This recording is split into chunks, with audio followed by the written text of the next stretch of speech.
Okay. Hello, everyone, and welcome to our fourth stage event. Healers Who Hate Healing, hosted by Zyrk, and I'm in from the Balance Discord. And from what I have heard from others, basically the author of the Healer Bible. Um, Before we get started, we do have a couple questions up in the main stage discussion channel, which should now be available for posting to discuss this panel while it's in progress. So if you have time to feel free and go ahead and vote in some of the questions, they should be used during this event. Okay, so without further ado, a little bit of legal stuff to get out of the way. This event is a public stage channel and is being recorded. By attending the event, by participating in the Q&A, and or by speaking and performing during this event, you are consenting to audio recording of your voice and or performance, as well as video recording of your username and profile picture, even if you do not speak and or perform during the event. You can also consent to the copying, creation of derivative works, use, distribution, and publication of the recordings, and any postings on social media, public announcements, publications, websites, applications, or other commercial, marketing, or promotional materials produced by or for Discord Inc. without your review, approval, worldwide, and in perpetuity. Please refrain from the use of profanity or any obscene language or remarks during this event. As a reminder, Discord's community guidelines apply in addition to our specific server rules. Any violation of these guidelines, including any form of hate speech or bullying, is prohibited and may result in your removal from the event, the server, or the platform. With that out of the way, we can toss it over to our speaker. Oh boy. First of all, is my volume all right? I usually come across as well, my friends always tell me that they wish they could turn me up to 200% IRL. So, You sound good to me. all right, good enough for me. So hi, I'm Zyrk. I think an introduction here is probably mostly a waste of time. If you're here, you probably know who I am, and if you don't, you probably don't care. So I'll try to make this brief. And everyone who knows me just broke out in a cold sweat, because those are exactly the words that I always say right before I launch into an hour-long series of tangents. But in the interest of avoiding that, I have a timer in front of me here that I'm going to be setting periodically to interrupt myself. Hopefully Discord's fancy noise suppression will keep that from coming through on the mic, but if you hear a weird sound, that's just my phone reminding me to shut up. Where was I? Introductions. I was born at a very early age. No, too far. I'm Zyrk. You might also know me as Literally Who, author of the Healer Guide that's way too long. If you've read it, my condolences. And now you know me. Also, my condolences. I may have underestimated how awkward it would be to make jokes to an audience that literally can't laugh at them. But then I also wrote this joke, so what does that say about me? Now that I've made a fool out of myself for several minutes, hopefully this will feel a little bit less awkward and stiff. My goal was to use up all the awkward at the start so that there's none left for anyone else. Because I want you all to feel comfortable, even if it's only in comparison to how uncomfortable you feel right now about me trying to be funny. But I want you to be comfortable enough to participate. As I said, there's a few questions in chat which you can answer via reactions.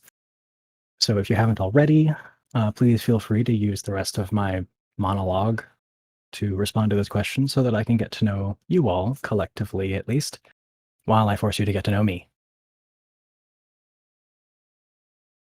So I just want to take a page out of Hannah Gadsby's book and set some expectations right here at the beginning. And as an aside, that's a really specific reference that probably like one person in the entire audience got. And if you're that person, I appreciate you. you understand me. But this event is called a stage discussion, not a stage lecture. And I really want to put the emphasis on discussion. Because as easy as it is for me to just talk at you for an hour, you wouldn't get nearly as much value out of that, I don't think. And if nothing else, that's what you'd call bad radio, because it makes people's brains switch off. An hour is a really long time to listen to an organized nerd rant, and I'm under no illusions about how entertaining I am. So I don't want to just talk at you. I have prepared several topics to discuss, probably too many, because I was paranoid about not having enough material. But I think I probably could have stopped at 5 pages of outlining. So I also want to let all of you influence the direction of the discussion, which is why I'm doing these polls at the start, but I may also ask questions throughout the discussion and just try to eyeball the responses in the chat, kind of like, I mean, it's basically Twitch chat. Just to be sure, people can talk in the chat now, right? Yeah, okay, cool. Good. So yeah, just please do not hold your questions for the end. If you have a question or a comment about anything that I'm saying, or tangentially related to what I'm saying, or completely unrelated to what I'm saying for that matter, please post it in the chat and I'll try to pay attention. But anything could spark a really great discussion that people are interested in. And if you see a question or a comment that you would like to see discussed, feel free to react to it or something like that. So I can. Well, I did disable reactions because people are adding them to your polls. Gotcha. Well, feel free to repeat questions or if you're comfortable with anything. it, I can turn on hand raising, which will let people actually join voice to ask questions. If people are comfortable with it, I understand if not everybody wants to ask questions on voice, but yeah, just whatever works. Right. I turned on the ability to raise hands, so people, if you have questions or comments. Yeah, but I just want to make sure that, like, generally we're talking about things that you want to talk about. And I may not necessarily notice or respond to questions and comments right away, but I will be taking breaks after each sort of topic and to just go back and check for things that I may have missed and take questions. And there'll also be a more general Q&A section at the end. So, usually talk shows will invite guests onto the show to keep things interesting. I don't have a guest, but I have you. So congratulations, you've been volunteered. You're the guests. I want to harness the chaos of, Twitch chat, but in Discord for learning, hopefully. So now let's just take a look at the poll and find out how many of you are masochists. I mean, Scholarmans.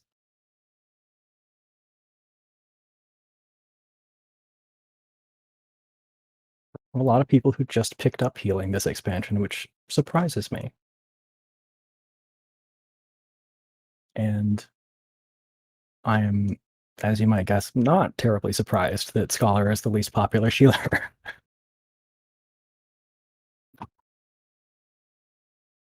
I wrote the book, figuratively speaking, on healing, and I don't even have a level 80 Scholar because I despise it. It's just the principle. I got it to 79 and then I stopped.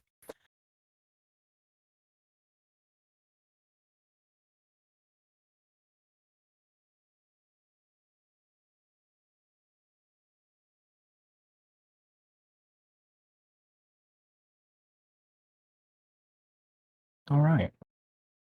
So generally a lot of not as many dinosaurs as I'm used to being around. I'm a dinosaur career healer since 2.1.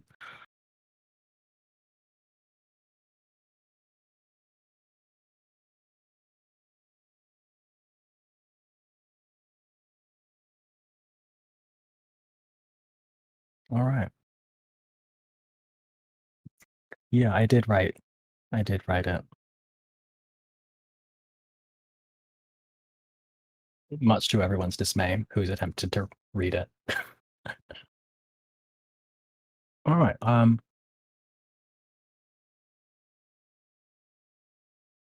So I'll just try to I was gonna have a whole visual, topic outline for people to have an idea of what we were gonna talk about, and then my computer crashed while I was making it. I didn't save because I'm an idiot. So I'm just gonna tell you what I'm gonna talk about instead. This is the idea is to kind of focus on healer design specifically, not so much about balance. I'm not really so much concerned with numbers. Um, those are sort of a very different department. Balance, of course, plays into the design because things have to be able to be balanced. But beyond that, it's just sort of more big picture stuff like um, skill design and what types of skills you have and how the job plays and job fantasy and does it feel fun and does it feel rewarding and does it do the things it's supposed to, and is it interesting, is it healthy, is it sustainable, is it something that you can build upon. As far as good job design goes, uh, I mean, I would probably point to Black Mage as a job that's just really, really solidly designed. It does what it says on the tin. And it's, the gauge confuses me to no end. I hate it. I just want everything to be back in my buff bar because I'm a dinosaur. But, the kit works with itself and it makes sense. Everything kind of fits together. You can look at it and fairly well figure out what you're intended to do with it. And it's been designed in a way that they're able to build upon it in every expansion with new skills without fundamentally changing the way that the entire job plays. Looking at you, Summoner. Um, but I wouldn't really classify any of the healers as well designed for the most part at this point. They're getting there. But that's kind of what I want to talk about. So I'll be sort of explaining a bit of how healers played in previous expansions to give context to um, where we came from and how healers came to be in the spot we're at now, which is maybe a contentious state of existence.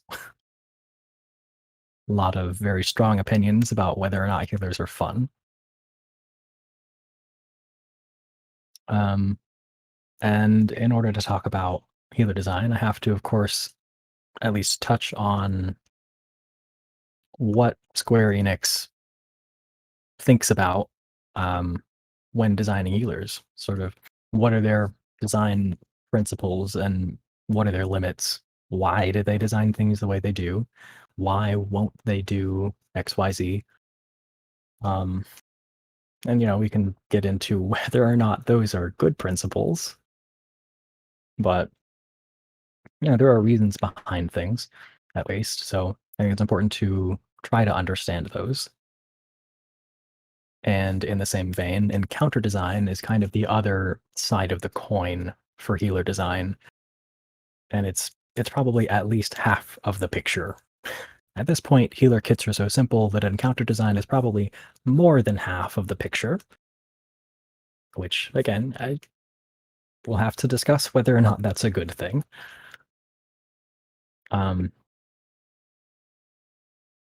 then I'll be talking specifically about the design changes in Shadowbringers because I could write a dissertation on the significance of the huge changes that they made in Shadowbringers and which parts are good and which parts are bad and which parts seem bad but might actually be good and which parts will probably make me eat my words next expansion.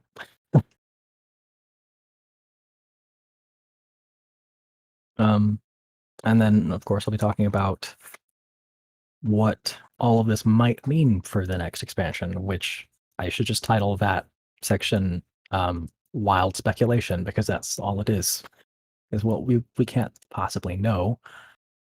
Usually the most boring answer is the correct one, but I don't know, the game hasn't quite crushed my hope that Square Enix might figure out how to design healers. So I have reason to have hope for the next expansion.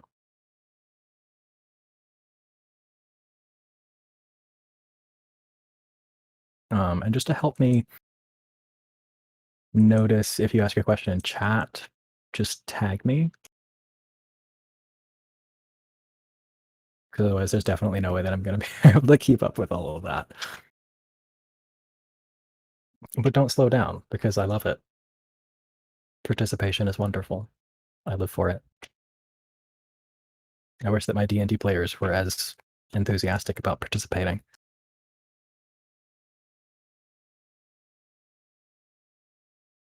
So we will start at the beginning, I guess, with talking about 2.0, A Realm Reborn, which is when I first got into healing. And it was a different game in many ways. Maybe the biggest factor is that nobody knew how to play the game. We were all terrible.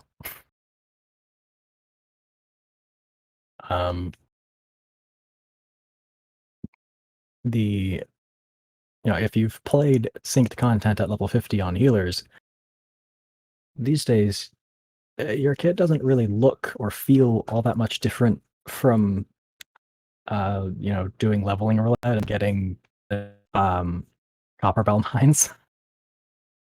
Because we just didn't really have tools at level 50. We didn't have very much of anything at level 50. There were 2 off global cooldown heals, Lustrate, and Benediction, and that was it. So,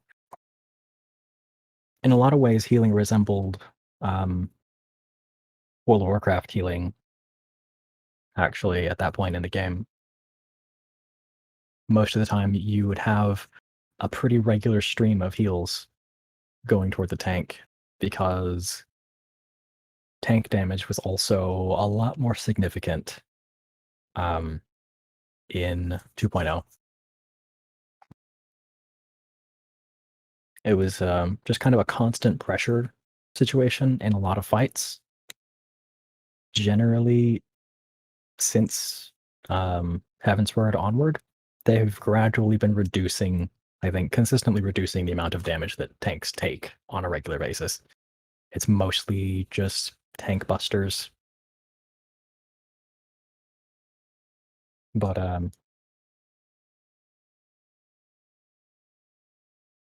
that constant pressure pretty much forced you to constantly be dealing with upkeep on the tanks instead of just, throwing an essential dignity at them every 30 seconds and ignoring them the rest of the time. And having the tanks use invulns for every tank buster, which is slightly ridiculous.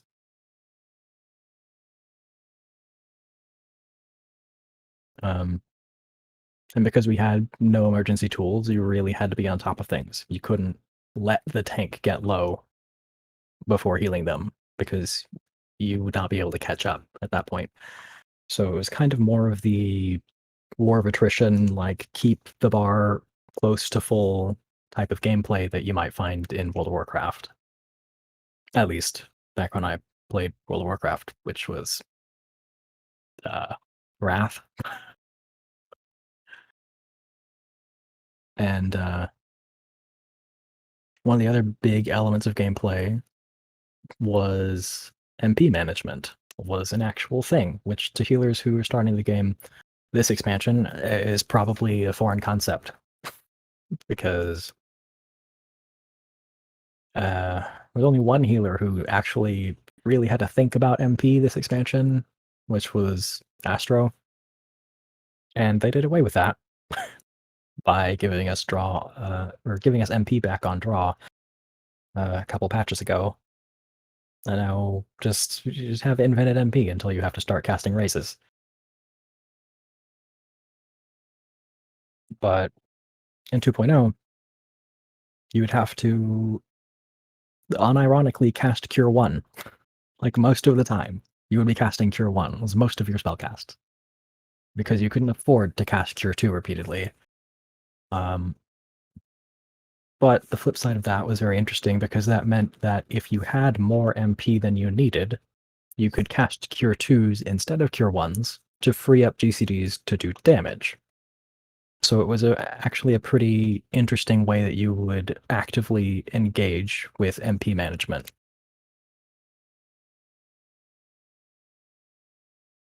But yeah, I mean, there's a reason that free cure exists.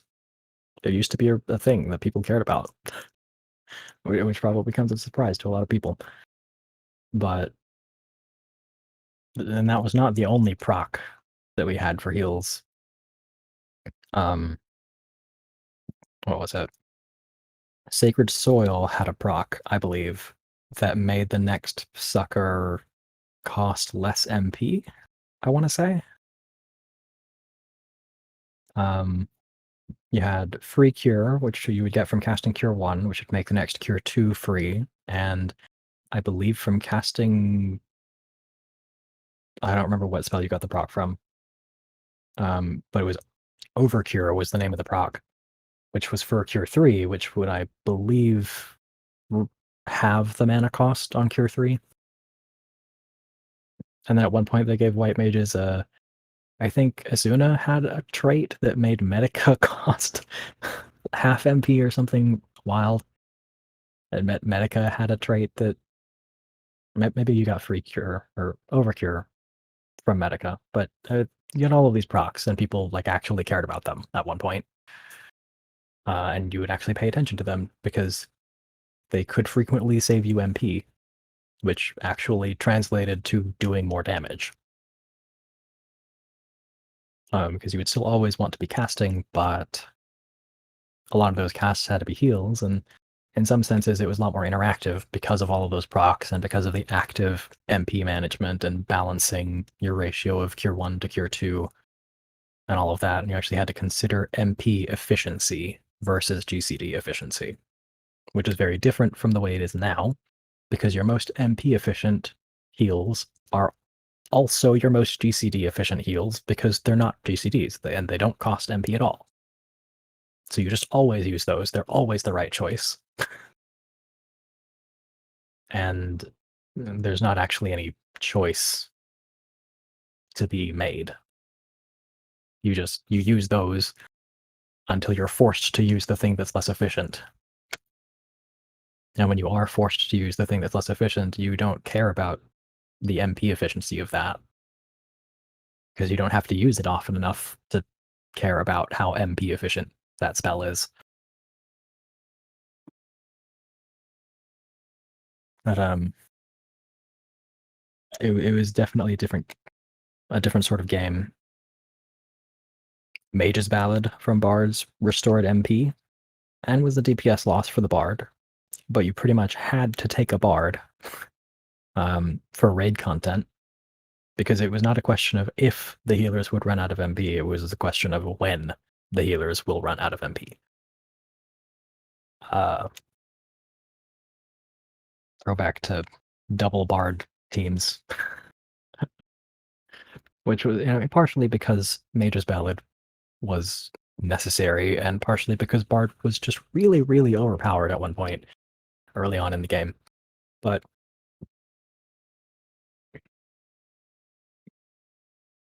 I almost forgot to mention the other defining thing that came out of A Realm Reborn, which was the infamous now main healer off healer mentality, uh, which we've been working on scrubbing from public consciousness for I don't know how many years now. Not anymore. No, it's not a thing. Nope. Forget I said it. It is not a thing. Never been a thing. You didn't hear it from me. But back in the day, you would have one healer who primarily healed and one healer who primarily DPS'd. And I mean, that was partially because, like I said, we were just really dumb and didn't know how to play the game at the time. So we formed lots of bad habits. But also, the reason that it was a thing is because accuracy existed. And accuracy was terrible. And throughout the various tiers of coil, the accuracy requirements kept going up. And healers didn't get accuracy on their gear at all. So you'd be, chilling out like, okay, I've got my 200 something base accuracy, whatever it was, 250. And the accuracy requirement for turn 13 is 612 or something. It was awful. So you would have the scholar usually, and the reason it was the scholar was because half of their dots didn't have an initial damage application. It was just applying a debuff, and applying a debuff is not affected by accuracy. It can't miss. So Bio, for instance, doesn't have an initial damage on cast, but Miasma did, and Arrow from the White Mage did. So those could miss. But Bio couldn't miss, and Shadow Flare, which used to be like a 100% uptime, just GCD spell, you placed a bubble on the ground and it did damage. That also couldn't miss. And because dots were a significant majority of a scholar's damage, maybe not a majority, but about half, and most of their dots were exempt from accuracy, the scholar would be the one DPSing. And because they'd be the one DPSing all the time, they would use crafted accessories pentamelted with accuracy materia. And we didn't have good crafted accessories back in the day, so they would be like 30 item levels below the rest of your gear, and still worth it because of the accuracy. It was terrible.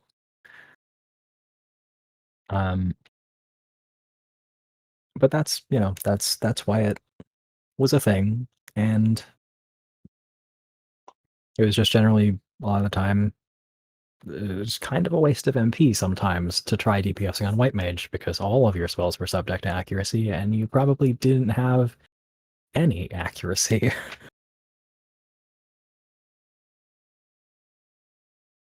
But that brings us to Heavensward, where they finally began to acknowledge that like healers would like to be able to hit things with their damage spells.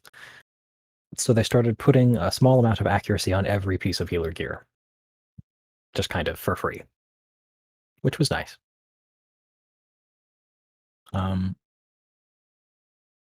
It certainly helped. It was not enough to meet the accuracy requirements for fights, but it made the gap smaller, so it was a little less painful.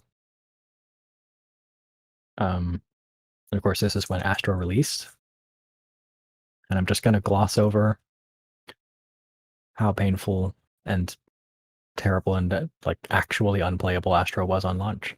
because I'll just talk about that for the next hour if I go there. But the biggest thing to me that stands out about Heaven's Word is indomitability. I would probably, if you asked me what's the one skill that just changed healers forever, it's Indom. That skill was obscenely overpowered when it was introduced. Um, on launch, it was, I believe, 500 potency. It's now 400, but I believe on launch it was 500. Um, instant off global cooldown AoE heal with a 30-second cooldown. Oh my god. And because of the way that health and potency scaled at the time, those of you who are new to healing in Shadowbringers, I have to point out that in this expansion, they massively reworked how healing potency scales. Um, so compared to Stormblood, essentially, if I were to log in right now and cast Cure 2, the number that would come out of that would be pretty much the exact same number that would have come out of it at the end of Stormblood, except I'm now level 80 and everyone else has, twice as much health, or several times as much health. Um, but I still heal the same amount as I did 10 levels ago. And of course, damage was rebalanced to go along with that. And I'll get into that later when I talk about Shadowbringers more, but so 500 potency back then meant a very different thing compared to 500 potency now. At level 60 in Heavensward, 500 potency was like easily over half the party's HP, like 60% or more, non-crit. And you just press a button and trivialize a mechanic. And it was also when Scholar got deployment tactics, which is also where you just press a button and trivialize a mechanic. So things got kind of wild in Heavensward. This is when we kind of started moving away or trying to move away from the main heal, off heal mentality because it's not nearly as efficient as actually using all of the best tools from both healers. Because we started getting all of these off GCD heals. And we had A10. I don't even remember the name of the boss. It's the rectangle arena with all the spikes and the buttons. And that was, I think, the first fight that people managed to do a speed run of with actually 0 GCD heals cast. At least that was the one that got a lot of attention when it happened. And it was a big deal. It required a ton of coordination. And just a ton of pulls, lucky damage and lucky heal numbers. But as early as then, people could do savage fights with 0 GCD heals. And that kind of opened people's eyes quite a bit. Square didn't really comment. They tend to be kind of slow to react to anything to do with like raid meta. It's not a terribly high priority for them unless there's a big enough balance issue where jobs are being excluded from groups, because then it's a pretty serious impact on players' enjoyability.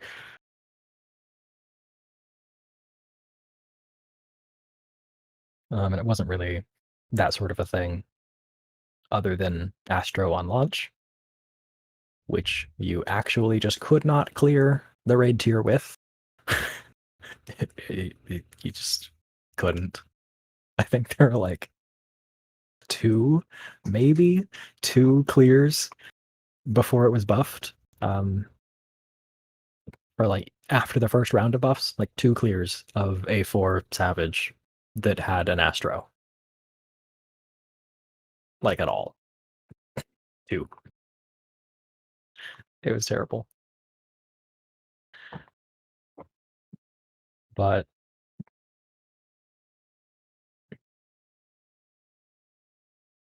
the other big thing in Heaven's Word, tanks were finally catching on that you should not just sit in tank stance all the time. And you should also not allocate all of your stat points into vitality because it doesn't make you do more damage, and having 30 more vit doesn't really do anything for you. Back in the day, shaking my imaginary cane, back in the day when we had attribute points to spend on level ups, they were also wearing melee DPS accessories that had strength instead of vitality, because tank accessories didn't have strength on them. And then they changed it so that they did have strength on them, but they had less than melee DPS accessories, so they just wore melee accessories anyway.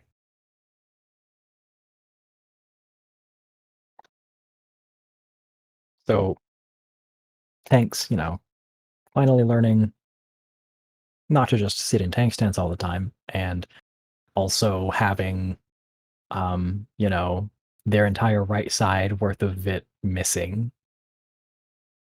Tank busters were spicy in this era of raiding. I had tanks get one shot by things that were not tank busters. Just like a crit auto attack. One shot. Good old Pepsi Man. I still have a screenshot of that. Um, there was still a fair amount of GCD healing and babysitting the tanks in most groups because of this.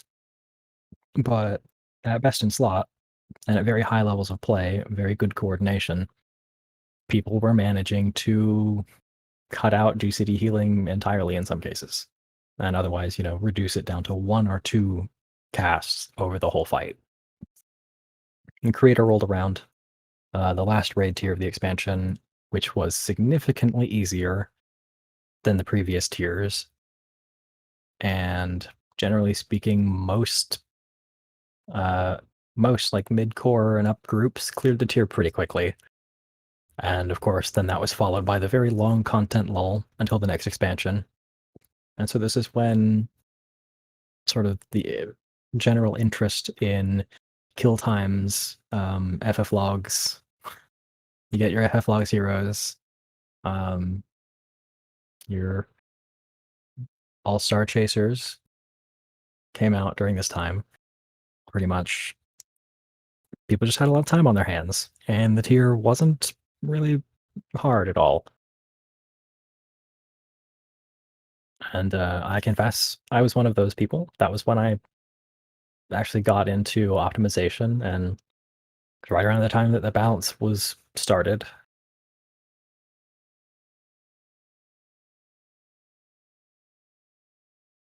So that was kind of the atmosphere going into Stormblood.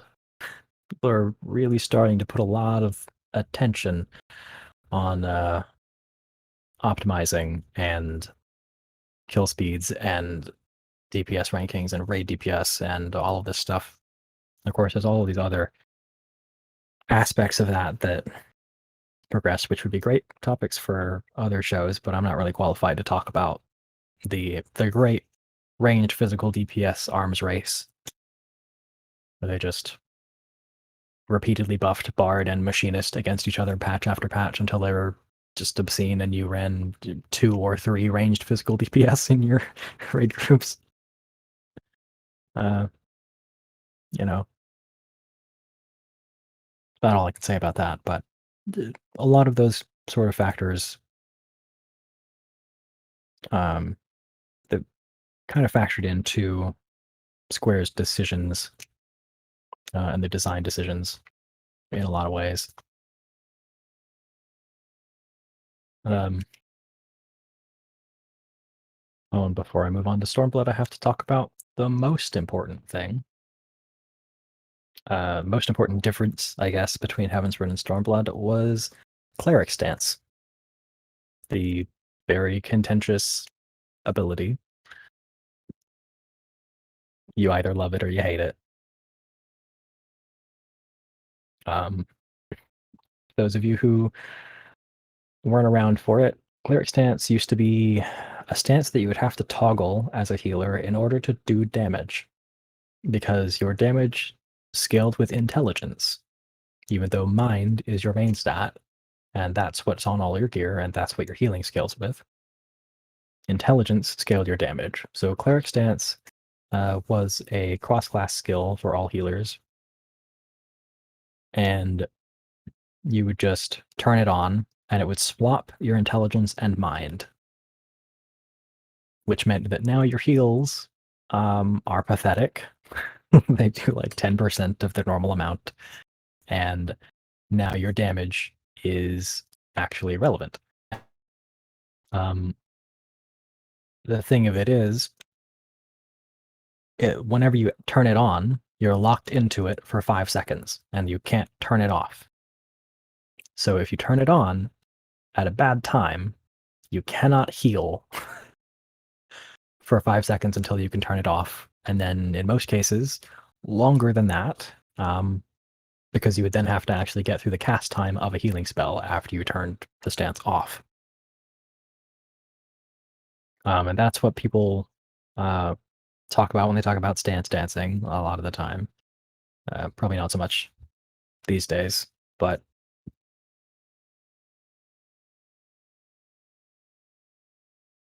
it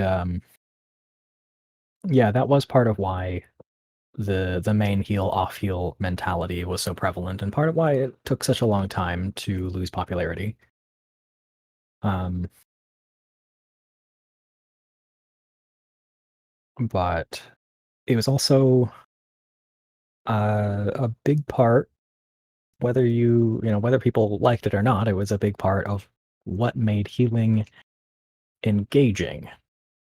Um, because, like, quite frankly, our DPS rotations were still not particularly exciting. Like, Scholar had a lot of dots to manage, which one could argue is interesting. But without Cleric Stance, managing a handful of dots isn't really interesting. You're just looking at a number and then you just cast the spell when the number says 2. It doesn't really take a whole lot of brain cells. But what does take a lot of brain cells, what requires you to pay attention and think about it, and is actually pretty engaging gameplay, is when you have to play around Cleric Stance, and you know that your dot, that your dot needs to be refreshed in 5 seconds. So you now need to prepare for that, because you know that you need to go into Cleric Stance at that specific time to refresh that dot. So you need to create an opening for yourself to do that without letting people die, which is actually a pretty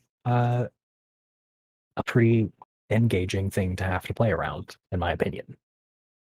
It had its problems, and I understand the complaints of people, wasting cooldowns because they thought that they disabled a Cleric Stance, but it didn't register, and so they just wasted a cooldown and it did like practically no healing, or they're trying to heal the tank desperately, and the tank is just dropping because they thought they turned off Cleric Stance, or they got mixed up whether it was on or off.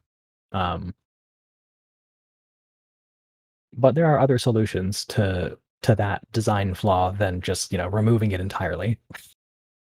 Um, so I'm of the opinion that Square threw the baby out with the bathwater, so to speak, but that is not necessarily a popular opinion. Um, I accept that it's gone. I'm just sad about it. Um, which brings us to Stormblood. My first bullet point on Stormblood in my notes here is I'd like to just have a moment of silence for Cleric Stance. And also Eye for an Eye, and Disable, and Virus. There's no moment of silence for Accuracy. That was awful. I hate it. Good riddance.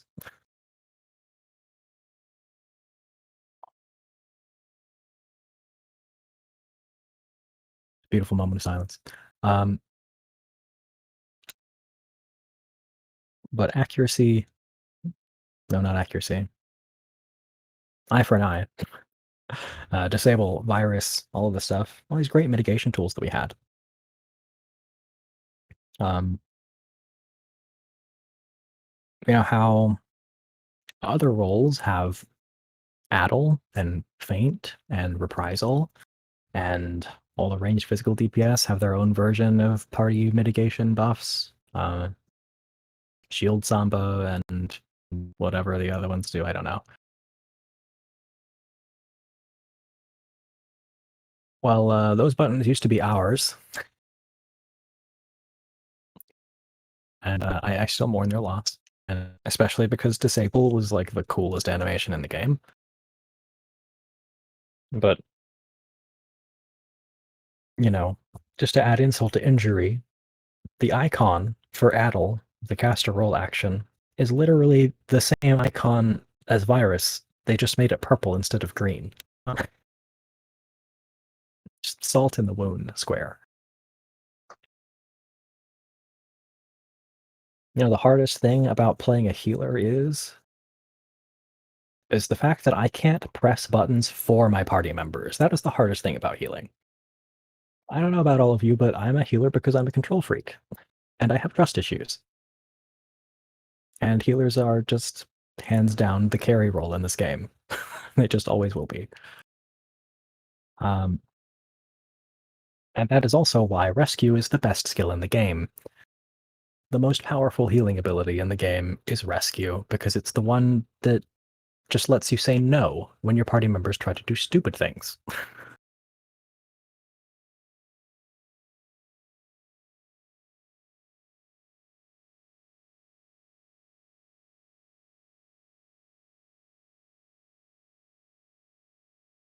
The secret to Rescue, you see, is you just have to predict when your party is going to do something stupid. You get the hang of it eventually. It's a mind game.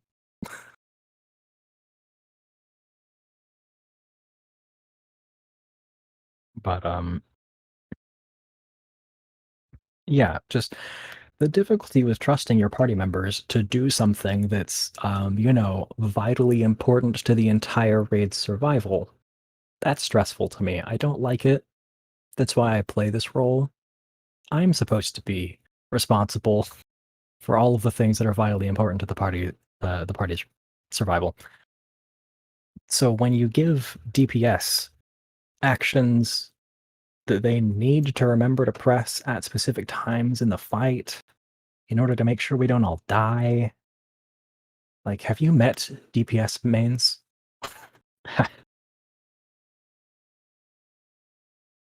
I'll just leave it there. I'm not a fan. I'm not a fan of that change.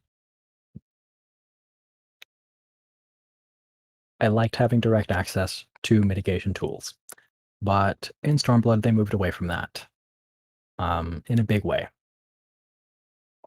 Not only did they sort of redistribute all of our mitigation tools to the rest of the party, they also gave Paladin and Warrior some party mitigation in the form of Divine Veil, passage and shake it off, I believe.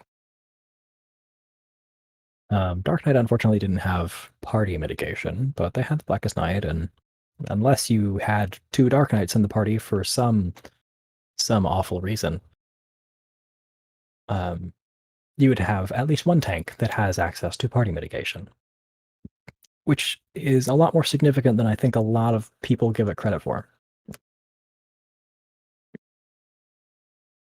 Um, in conjunction with them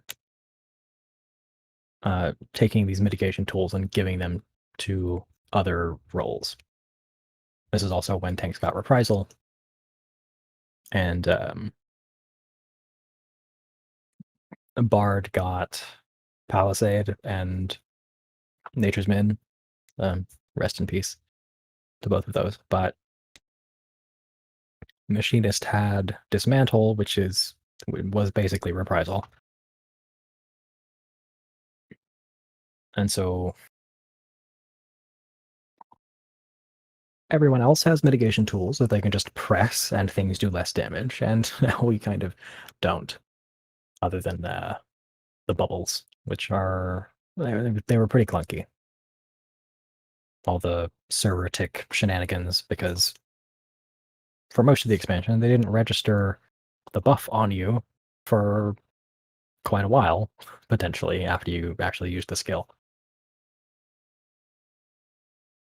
So, but they're moving away from placing so much responsibility on healers, which is their decision, even if I don't like it. But to me, that's just one less way that we get to interact with the game. Mitigation is no longer an integral part of the healer experience necessarily. Mostly mitigation responsibility for healers is putting up a shield, and occasionally using a bubble.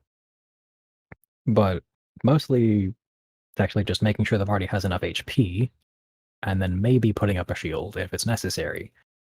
And even then, a lot of the time, you don't have to put up the shield because the paladin will do it, or the warrior will do it. Or you just don't need one because you stacked 3 different mitigation debuffs from other roles.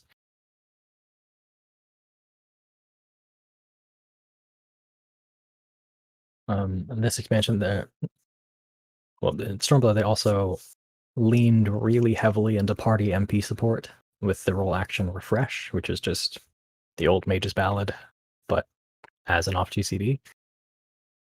And casters had Mana Shift, so they could just transfer part of their MP to a healer. And it had mixed results. I don't exactly know why they did that, other than just to kind of manufacture a reason for ranged DPS to be mandatory. um, it is a bit weird, honestly.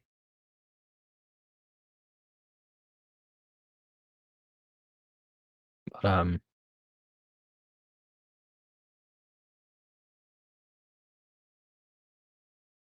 before I get totally carried away again, does anybody have any questions or comments about previous expansion design and gameplay while I scroll up?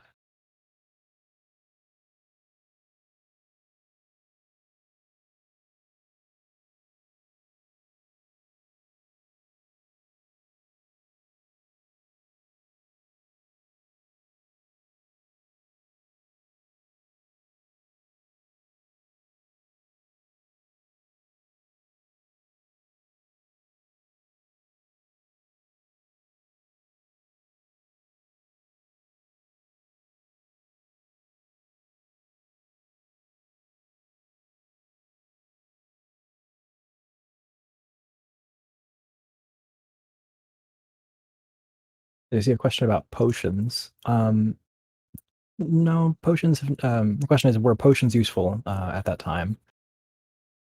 And The answer is just no. That would have never been useful.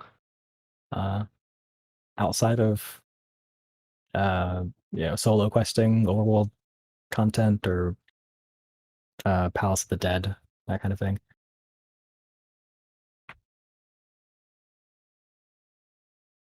Though personally, I think that there have absolutely been times where potions, like health potions, could have unironically been useful. Um, Nobody bothered. So it's essentially just an item that was a second wind.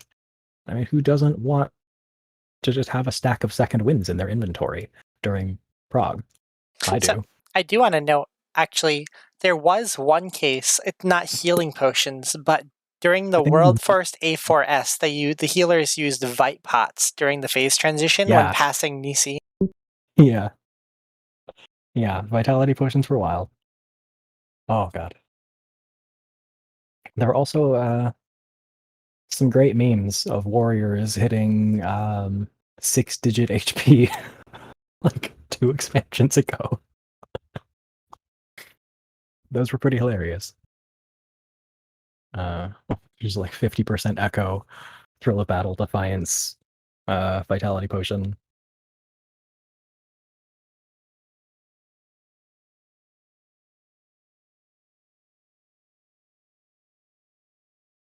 Yes, that's a good point. Old lilies in Stormblood were a huge mess because they gave cooldown reduction conditionally, and the condition was you got lilies. It was a 50% chance at first. I think maybe they increased the chance at some point or extended it to more spells, but it was basically when you cast Cure or Cure 2, you had a chance of gaining a lily, and that up to 3 lilies, and then the next time you used an off GCD heal, it would consume all your current lilies and reduce the cooldown of that ability by a certain percentage, up to 20% for 3 lilies, I believe. Um, which is a great mechanic for a different game, and a really terrible mechanic for this one. Just actually useless.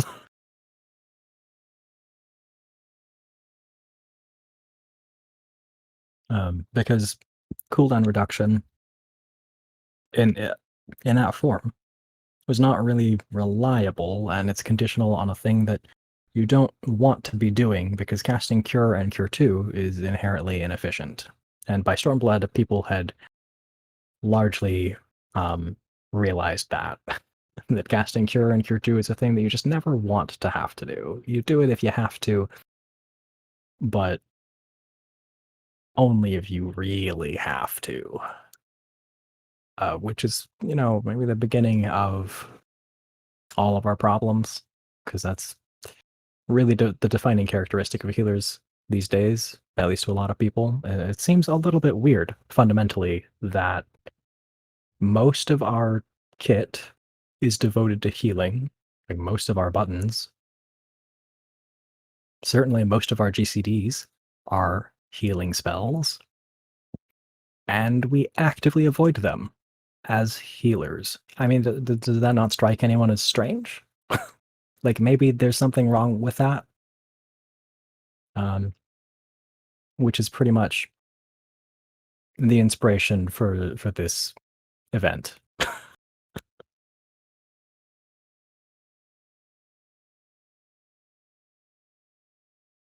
If I had to sacrifice a healer spell or ability to bring back another old one, which ones would I pick?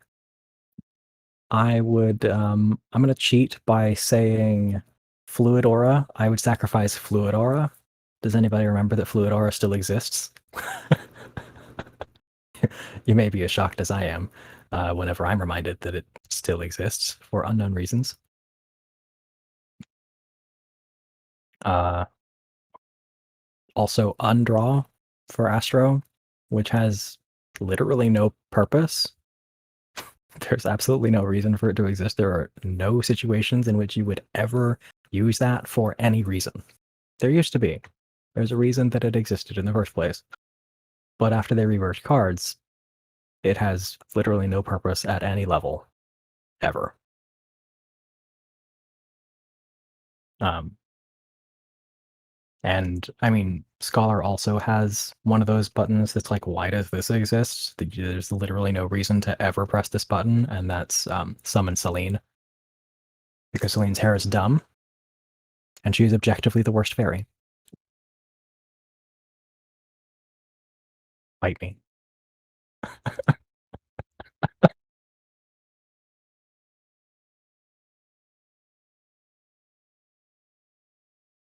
But if I don't cheat and pick abilities that actually have a reason to still exist, I would say Fey Blessing for Scholar. Just get rid of that. What is that even for? What does it do? Does it do anything? I can't tell. Was that a heal or was that passive HP regen? I don't know. Um, Hard to say. And for Scholar, I would definitely be bringing back Eye for an Eye, which was originally um, a Scholar action, which was able to be cross-classed. And even if Scholar is the only one who gets it, I think it should be brought back because I want mitigation skills back. And it was a very interesting way to implement a mitigation skill. If you're not familiar with it, Eye for an Eye applied a buff to a party member, which lasted for 30 seconds. And what that buff did is anytime that character was hit with an attack, physical attacks specifically, targeted physical attacks, not AoEs, there was a certain percent chance that the attacker would be afflicted with a debuff that reduced their damage dealt by 10% for 20 seconds, I think. The original version, not the terrible roll action version in Stormblood that was actually pathetic. But yeah, I mean, a 30-second buff on the tank that, when they're hit, has a chance to apply a 20-second debuff. That's amazing. Because most of the time, you're going to get two two applications maybe on the boss from that if they're auto attacking constantly. So you might have 40 seconds of mitigation on the boss for that, which is great.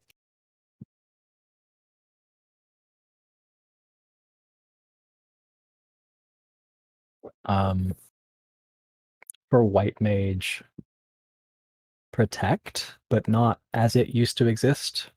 I would bring back Protect as like the PvP version of Protect, which is just a single target mitigation buff. It's basically targeted Rampart. I think that's great. And for Astro, I mean, it would just definitely be Disable, which was an amazing animation. If you've never seen it, I encourage you to look it up on YouTube. It's incredible. And I'm still heartbroken about it. Or Stella, actually.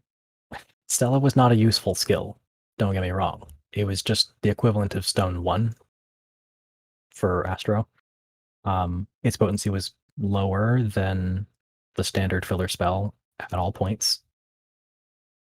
It just applied heavy. But it had the coolest animation. It was a laser beam that came from a star above your head. I want to hit things with my orbital laser. So,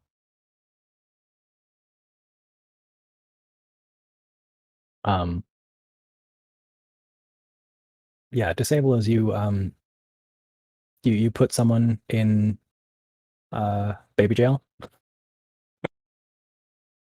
It's great. Just throw someone in Dalamud. And it actually scaled with the size of the enemy. So when you cast disable on a gigantic enemy, the animation was huge because it actually went around the whole model. It was the best.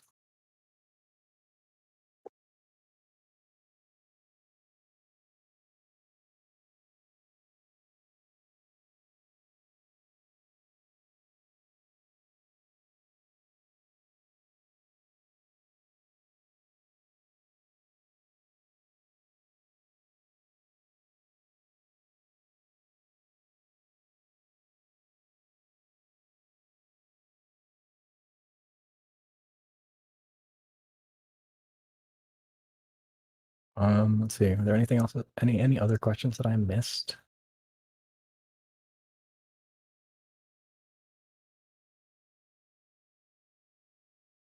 Miasma 2 as a weaving tool.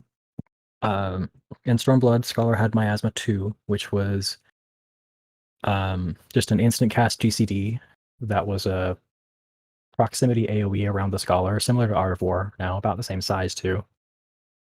And it did 100 upfront potency and applied 12-second damage over time.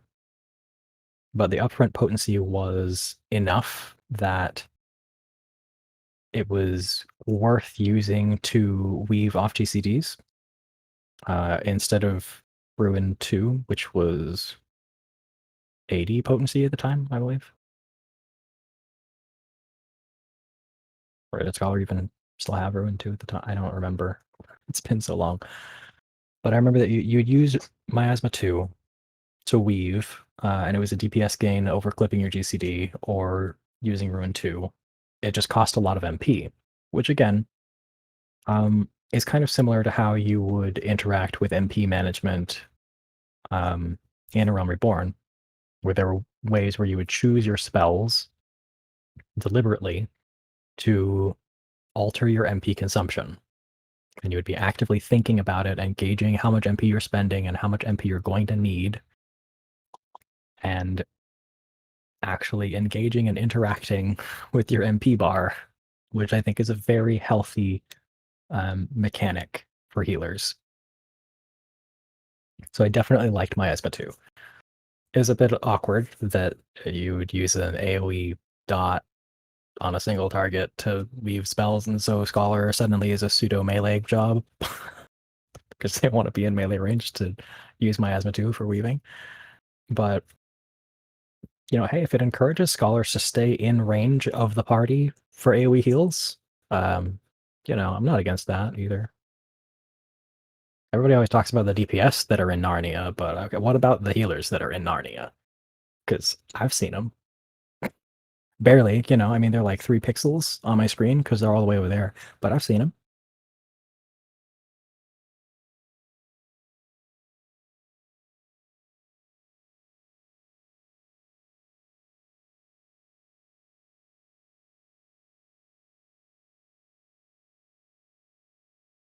Um, and I can't pass up the comment about the haste card for Astro because I'm an Astro man at heart.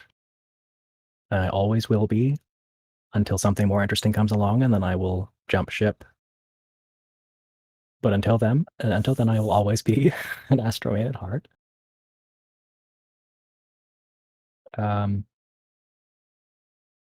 People who haven't seen or heard of Astro before this expansion, all the cards used to have unique effects.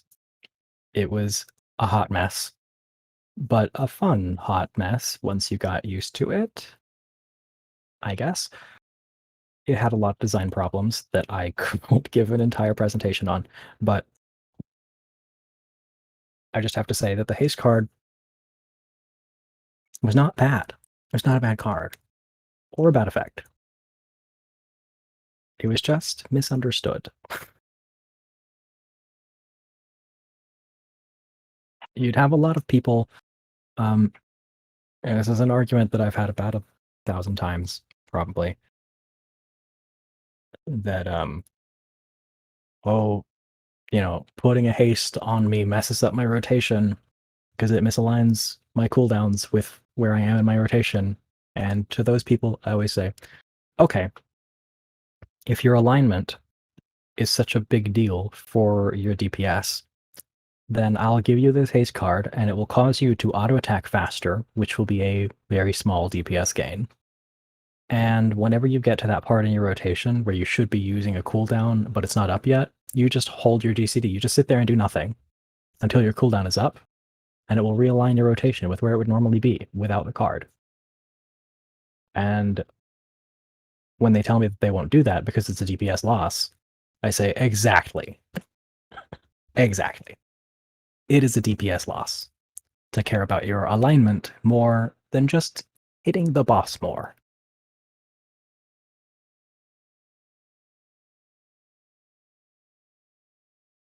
But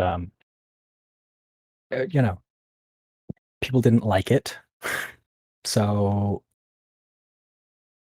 it's one of those things. Sometimes the best DPS gain is to not upset your party, even if they're wrong. It was a just, am I right?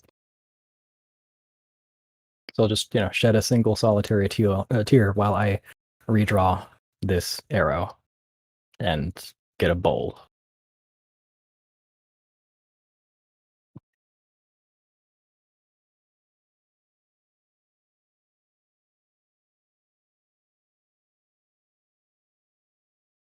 Um, so factors that Square Enix considers when designing healers. I'm gonna try to speed up because time sure has flown, hasn't it? And the people who know me are not surprised by this news at all, because I've been obsessing to everyone who will listen about how I'm terrified that I didn't prep enough content, and we're on section 1 of 5. This is how it goes. This is my life. The other ones won't be as long, I swear. Which is exactly what I always say. And then they are. That's why the healing guide is 50 pages long.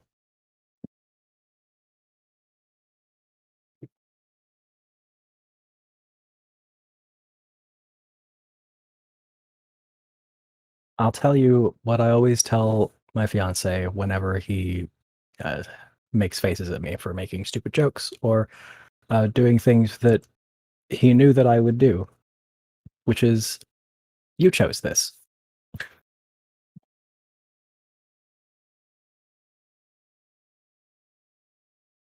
Um, so, the things that Square cares about when they're designing healers, um, top of the list, probably. I'm actually going to start at the bottom of my list, but this is probably the most important one, play rates. That's what they care about. Or at the very least, that is the metric that they use to measure all of the other things. They look at how many people are playing each job and each role. And I suppose I can't fault them for that entirely because it's very difficult to quantify some of these things. Um, so, how useful and how accurate play rates are as a metric is debatable.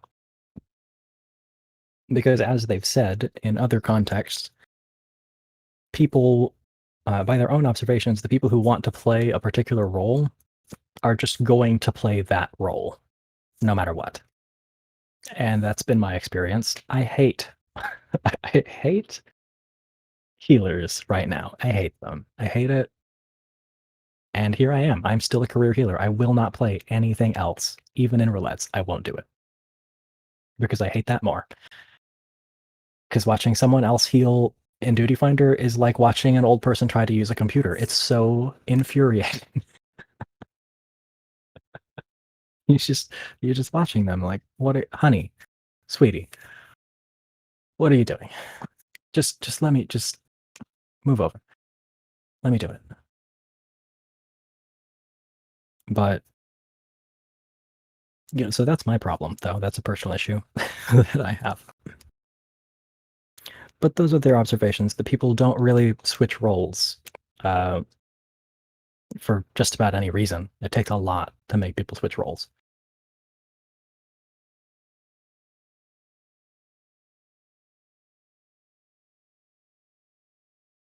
Um, there's a Kupo command for the healer guide if you're looking for it. I don't know where if the Kupo FAQs are enabled in this channel, but I think there should be a bot spam channel, presumably somewhere. It's just FAQ healer guide.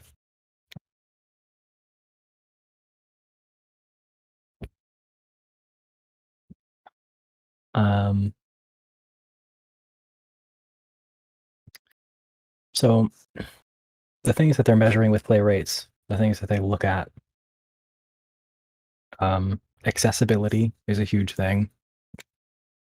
To a lesser extent, kind of just a subset of accessibility is the distribution of responsibility in the party. Because you can't make a mandatory role like healers too hard or too stressful, at least by Square's logic. You can't make the role too hard or too stressful, or people won't play it.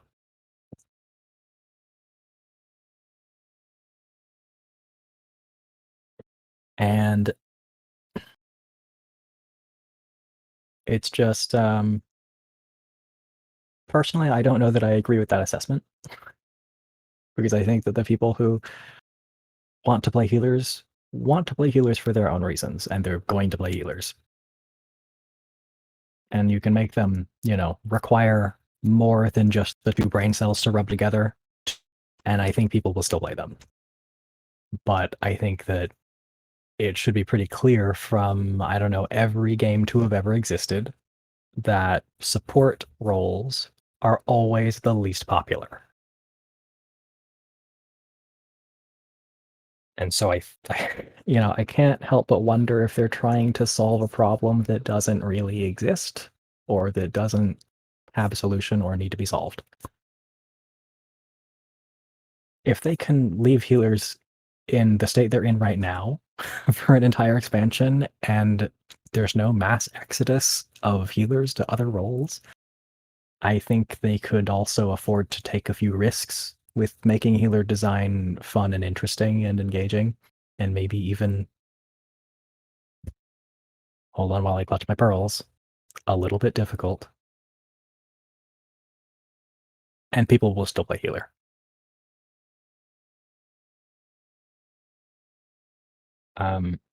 But one of the other big things that they have to consider is compatibility with content. When they're designing a healer, it has to be compatible with all of the existing content. And all future content, for that matter, but at least with future content, they have the benefit of being able to alter their,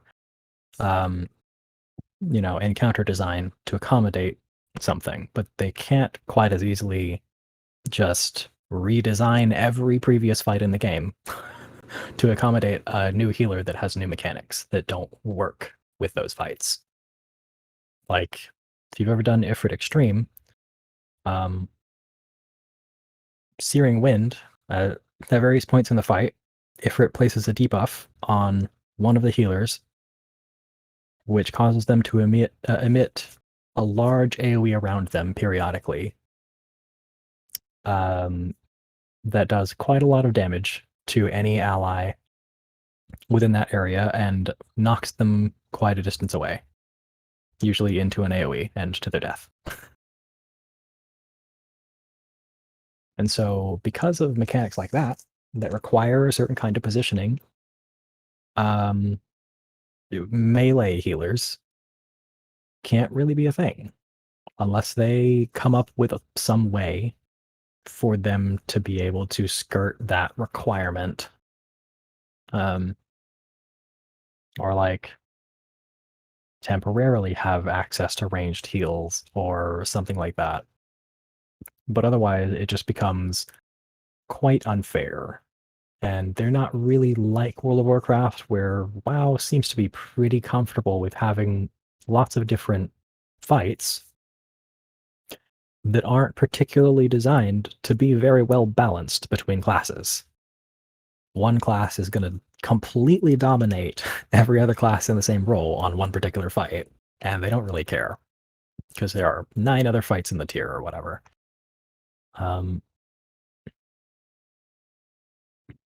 And I would argue that Final Fantasy should be more free to do something like that because we have the armory system. You don't have to make a whole new character to play a different class. You can just click a gear set.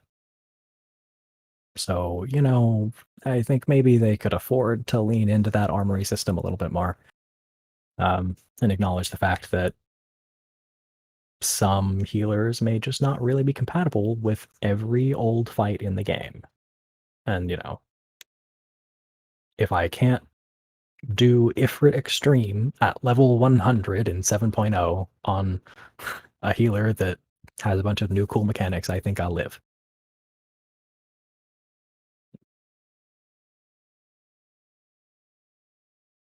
But that's not the only kind of compatibility with content that they have to consider because um, leading into encounter design and how that affects healer design.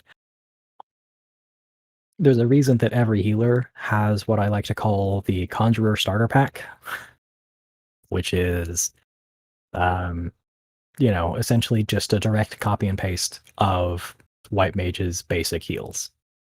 Cure, Cure 2, Medica. Every healer has it. Every healer will probably always have it. Because they just kind of have to. Because otherwise, Square is going to have a much more difficult time tuning healing checks in every encounter ever. And that kind of, I don't know exactly how they tune those and how they balance around them, but if I were to guess, just from my observations, it seems to me that what they want is something along the lines of every healer having a certain amount of baseline healing that they will always be capable of putting out, even if they're terrible at managing their job gauge and their job mechanics and their cooldowns. Just with the basic heals, they can put out a certain amount of healing no matter what. If you just spam Medica, that's all you've got. And I think that a lot of the time is what they are using to sort of as the reference point for how to tune healing requirements. If theoretically on paper, you can make it through this healing check just by mindlessly spamming Medica, then it's, like an acceptable level of healing check for, say, a 24-man raid or maybe an extreme trial. Um, but if every healer has drastically different baseline amounts of healing that they can contribute in common situations, it makes it a lot more difficult for them to reasonably tune um, healing checks and damage profiles, not just the amount of damage, but the timing of the damage for every possible healer combination. Because if you have a healer who puts out significantly less AoE, like sustained AoE healing,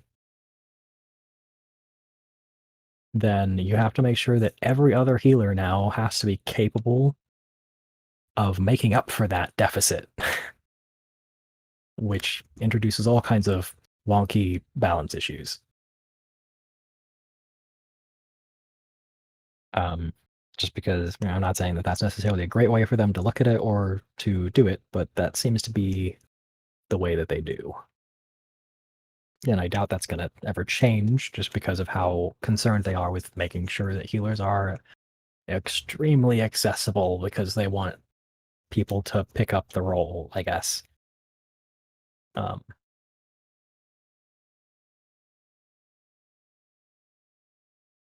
but these precisely tuned checks, to me, are such a defining characteristic of the game as a whole. Not just healing checks, but DPS checks and HP checks, or mitigation checks more accurately.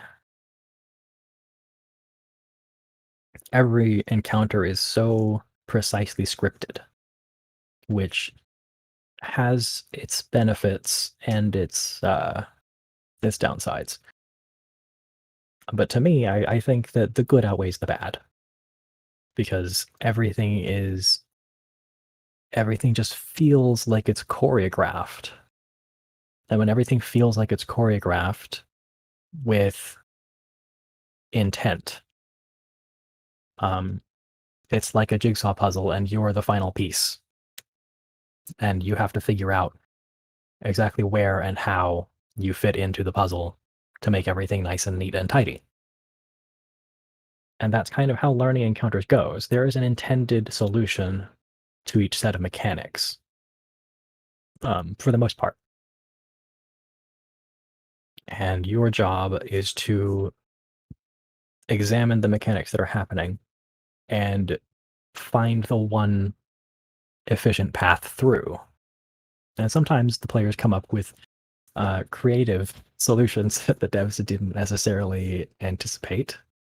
A very creative, very precise positioning, lots of strange uptime strats, or just, ignore the mechanics and healers adjust strats. Those are always fun.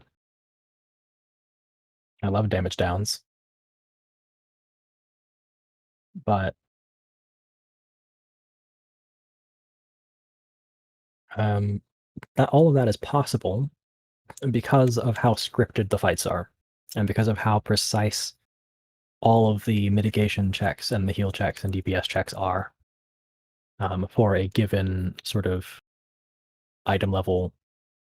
They design every encounter, well, um, I mean, probably every encounter, but particularly noticeable for Savage raids to a very specific item level range.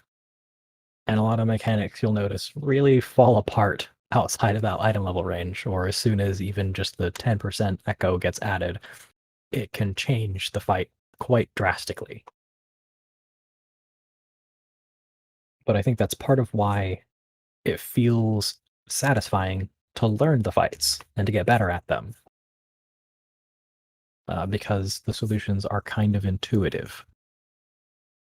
And without that, if everything were just chaos and random and you're just playing HP whack-a-mole with healing, and just sort of how WoW healing at least used to be. I don't really know how it is now. 'Cause who plays WoW, right? But whack-a-mole can be engaging too when it's done well, and it has been done well before. But that's just, it's not how this game does it. And I think that's to its benefit. But because we have this requirement of all of these precise uh, fights, it really limits the space for them to design healers in. They can't really do things that are too off the wall or too out of line uh, with the other healers, because they have to, that would in turn severely limit the design space for encounter design, which would be a much bigger problem, I think.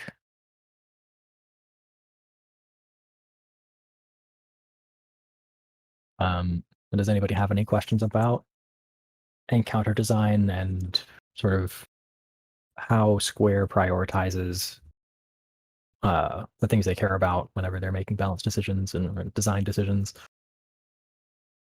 And I'll scroll up and see if I can find some questions too.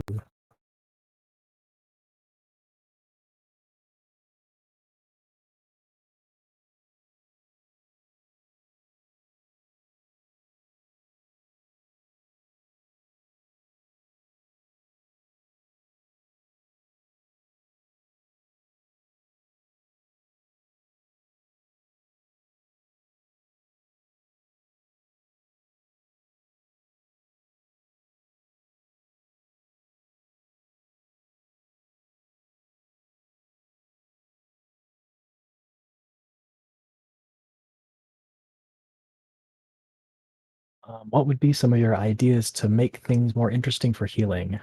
Um, I have sort of a larger section on that I'll get into later, but as kind of a, like, just generally, I think that healers need mechanics, like, at all. Uh, just, mechanics in their kit to exist, because we kind of just don't have those. At least not mechanics that really have anything to do with our healing kits, which is, as we've established, like 95% of our kit. And they don't actually really have mechanics, not in the sense that, like, you know, a DPS job has job mechanics. Um, Dancer, for instance, with all of their, Dancer and Machinist with their basic GCD proc chains. And well, I guess Machinist isn't actually a proc chain anymore, is it? I don't know. I don't play Machinist. I'm pretty sure it's just a 1-2-3. Dancer still has the whole 50-50 procs thing, though, and Red Mage has the 50% procs on their basic GCDs that cause them to have to, constantly kind of manage their black and white mana and, just generally use their brain to pay attention to their kit. And the only way that healers use their brain to pay attention to their kit, for the most part, is looking at when their stuff comes off cooldown and then pressing it. Like, that's not really an engaging or rewarding experience to me. I don't know about anyone else, but you could, like, train a mouse to do that. So I'm not impressed. Um, as an example of, some kind of mechanic, blood lilies and Shadowbringers are incredible. They're an excellent mechanic. They're lacking in complexity. I'll give them a pass for that, since they kind of, redesigned and rebalanced healing as a role this expansion. I imagine that they were a little uh, lacking in dev time for the healer's individual kits themselves. At least I'm hoping that's the case. But so I'm hopeful that they will build upon what we have right now and add some, a little bit of complexity at least.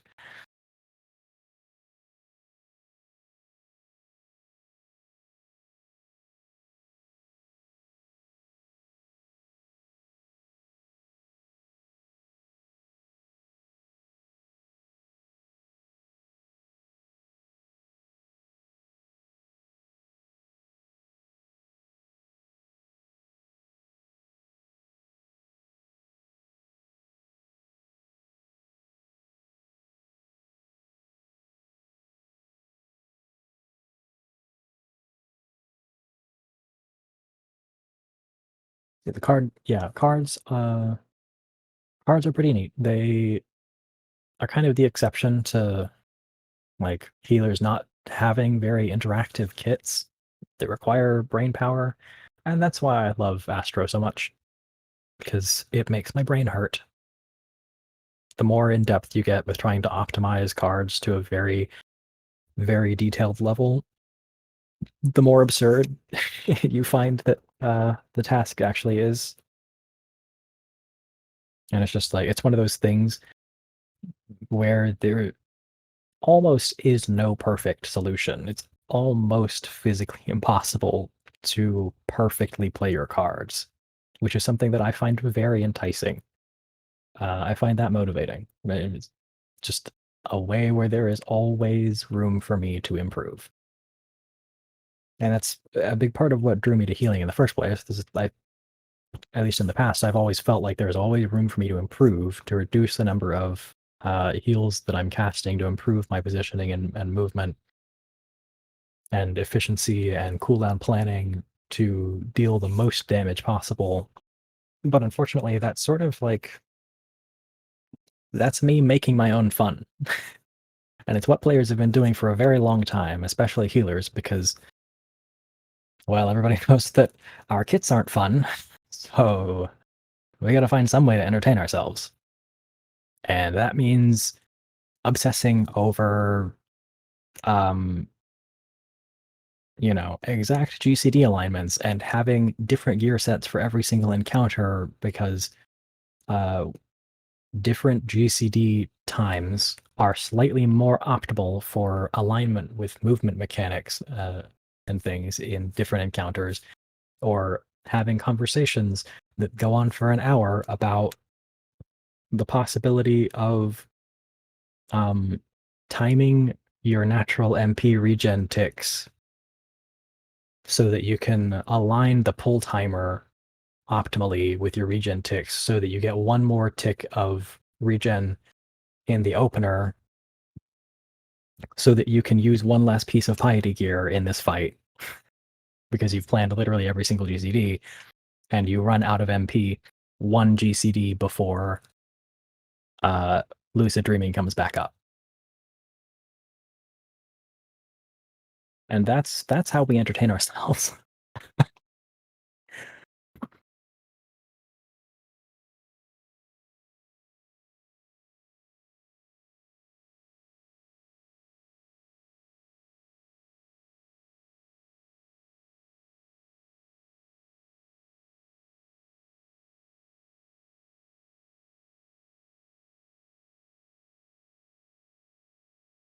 It would be nice. Someone says it would be nice if they made a version of Stone Sky Sea, but for healers.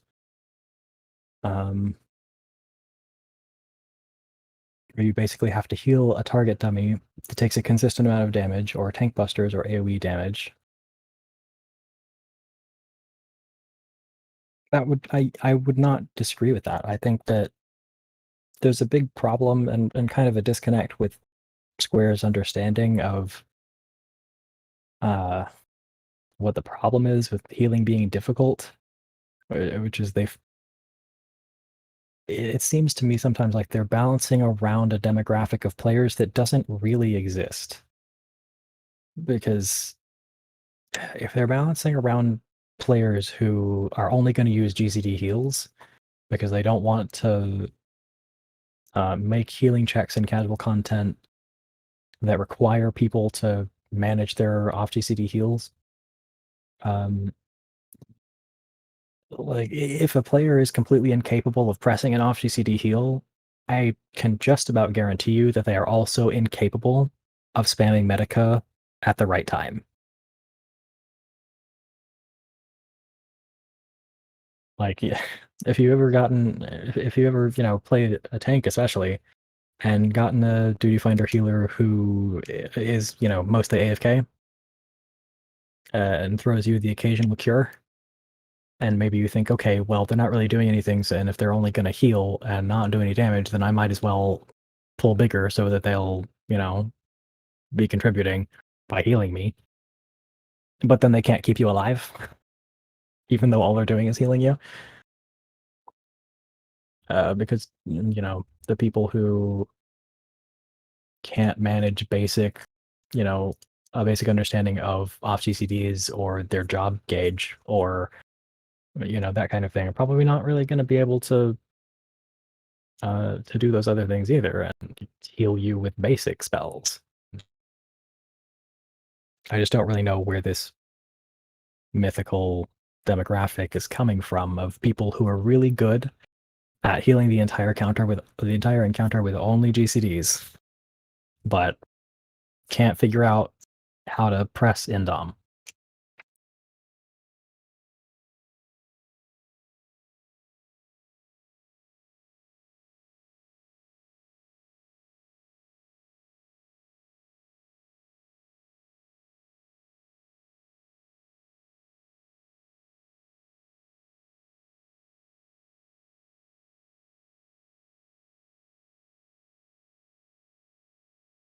See, how do I think Square goes about designing a healing and mitigation check like Terminal Relativity in E12S or J-Waves? What would be my opinion on them? I really like J-Waves in particular is one of my favorite things in the game. Um, because it's a healing check that isn't necessarily super urgent. It's not like, oh, there's this huge hit and you have to prepare for it, and then you need to heal everyone back up because there's going to be another huge hit, and then there's nothing. That's kind of the way most healing checks go in Savage fights and things like that. J waves, um, sort of a soft enrage type situation, almost. Like the AoEs at the end of 04S, and I'm going all the way back to turn 2 and Rage. There's just AoE spam, and the damage just keeps increasing, and it's kind of a war of attrition. Managing your MP and your mitigation and spacing them out, and um, cycling your cooldowns, rotating them with the rest of your party and your co-healer. And it's not just a binary pass-fail. I really like things that are not binary pass-fails. A7S is a great example of an encounter to me, that is just exceptionally well designed in the way that it handles difficulty. In that fight, every time someone messes up a mechanic, the boss gets a stack that causes it to do um, more damage for the rest of the fight. So it's not just it's not group jump rope. A lot of fights are group jump rope. Someone dies at the wrong time, and it's an instant wipe because you cannot complete the mechanic with one person missing. Um, and there are places for those, but there's a reason that they've moved away from that a lot compared to older fights. Like Titan is notorious for being group jump rope, because if you fall off the arena in Titan, you don't come back. Your body does not reappear on the stage. You're gone for the rest of the fight. And most of the things that will potentially kill you in Titan will push you off the arena. Same thing in Leviathan, actually. Um, and those are pretty big examples of group jump rope, and they're challenging in their own way. But I think it's maybe a less healthy kind of difficulty compared to things that just get progressively more difficult uh, as as people make mistakes until it eventually becomes impossible.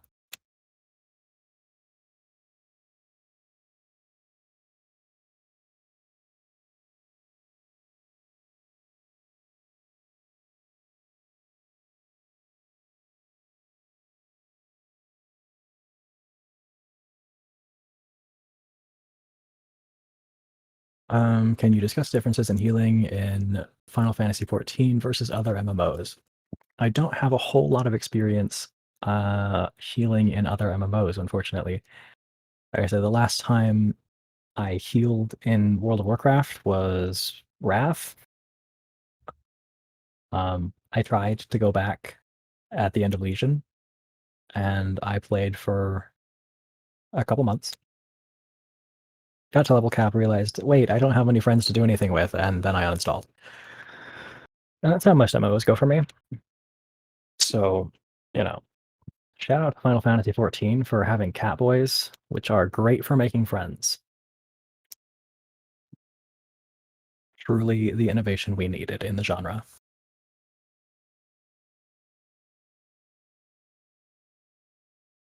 But the main things that I would characterize WoW healing, at least when I did play, was it's sort of back in those days, at least, you had things like healing waves and chain heals and big AoE heals.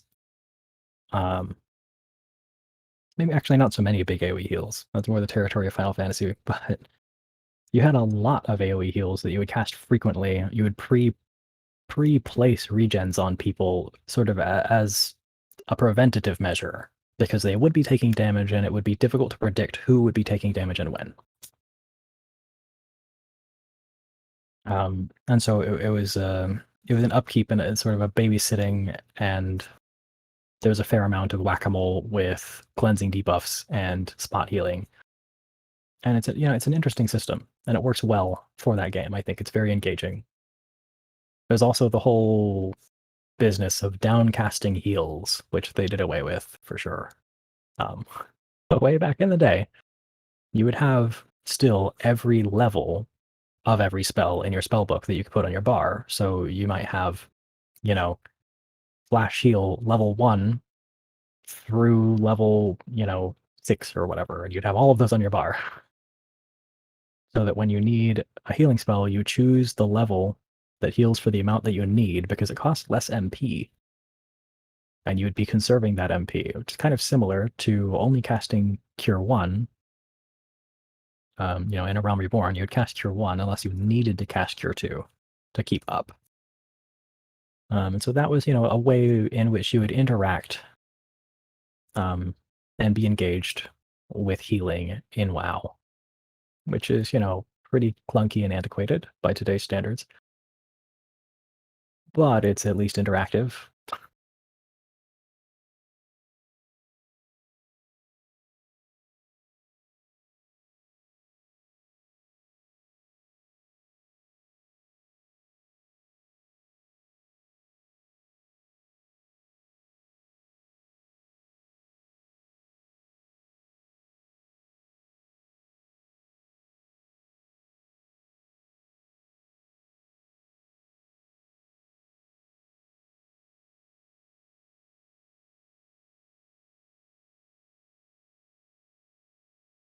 Mm. Thoughts on Free Cure?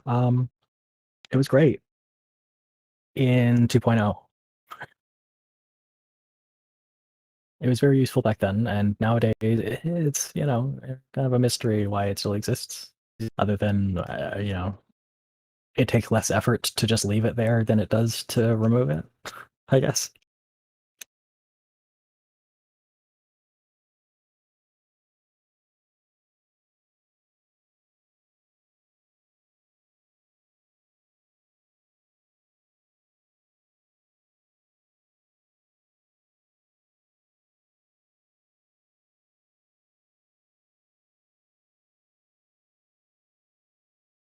How would I respond to the idea that making healing more difficult would make it less accessible to sprouts and discourage them from playing? Um, I don't really know that that's true. Uh, I think that the biggest thing that might discourage sprouts from playing a job is people, uh, sort of the public perception and then the common wisdom of like what is a difficult job. A lot of people, even now, are intimidated out of trying Astro because they're told that it's difficult. And I mean, you ask 10 people which healer is the hardest, and you'll get 12 answers.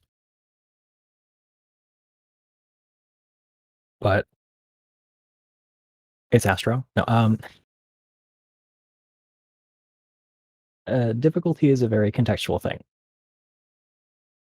It's not difficult on any healer to keep the party alive because every healer has the same Conjurer starter pack. If all else fails, you just spam Medica and people live. The difficulty is in the actual gameplay itself, knowing when to cast the Medica and being in the right place at the right time and managing, to keep your cool and not freak out and do nothing. That's the hard part, um, not the job. And things are difficult in different ways and in different contexts.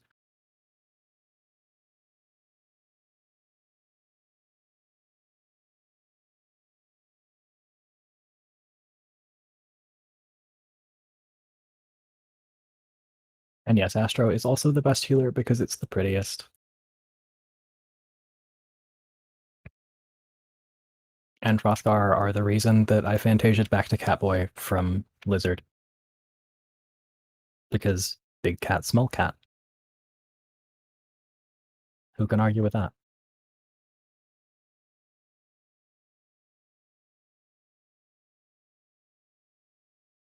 What's the best healer and why is it warrior? You know, It's because they're very manly. Also, the axe. The axe is a big upside.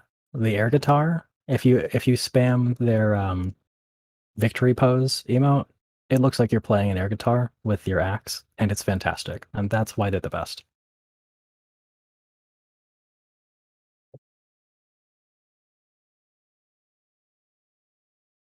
Will Endwalker update the healing guide faster than 6.4?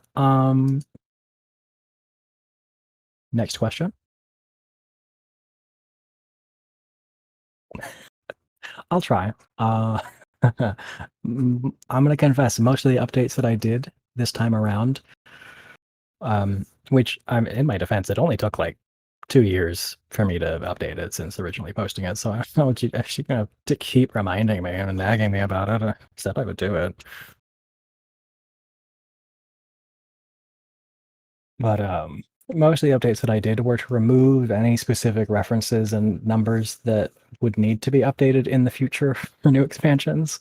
So mostly I'll just have to go through and probably remove skills that have been removed. And I can't promise that I'm going to care enough to do that before 6.4.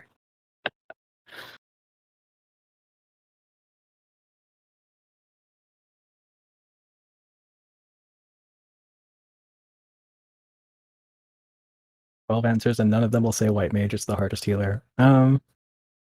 I mean, I wouldn't ever say white mage is the hardest healer under any circumstances, but some people would. I couldn't. I couldn't rightly tell you why, but some people feel very strongly that white mage is the hardest healer to optimize.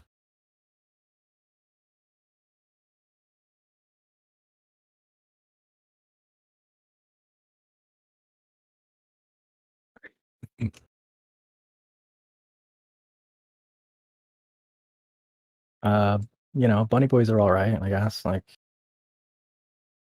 everybody needs, the bargain bin version, right? Bargain bin cat boys, all for diversity, no judgment.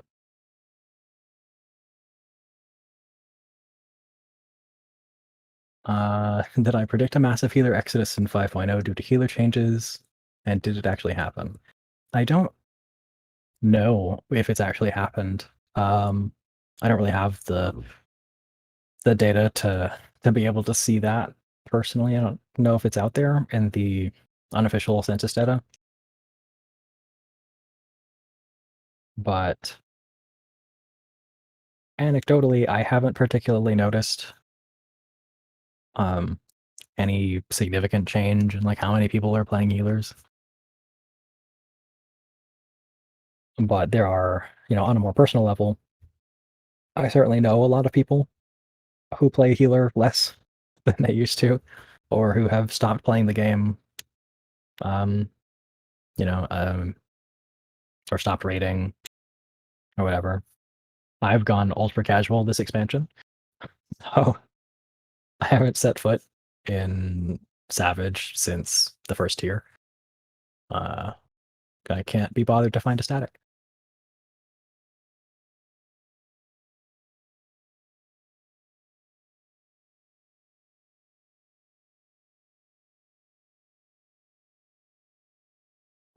Do I think the pet AI and subsequently actor pet implementation in game has made Scholar harder for the devs to deal with in terms of healing balancing?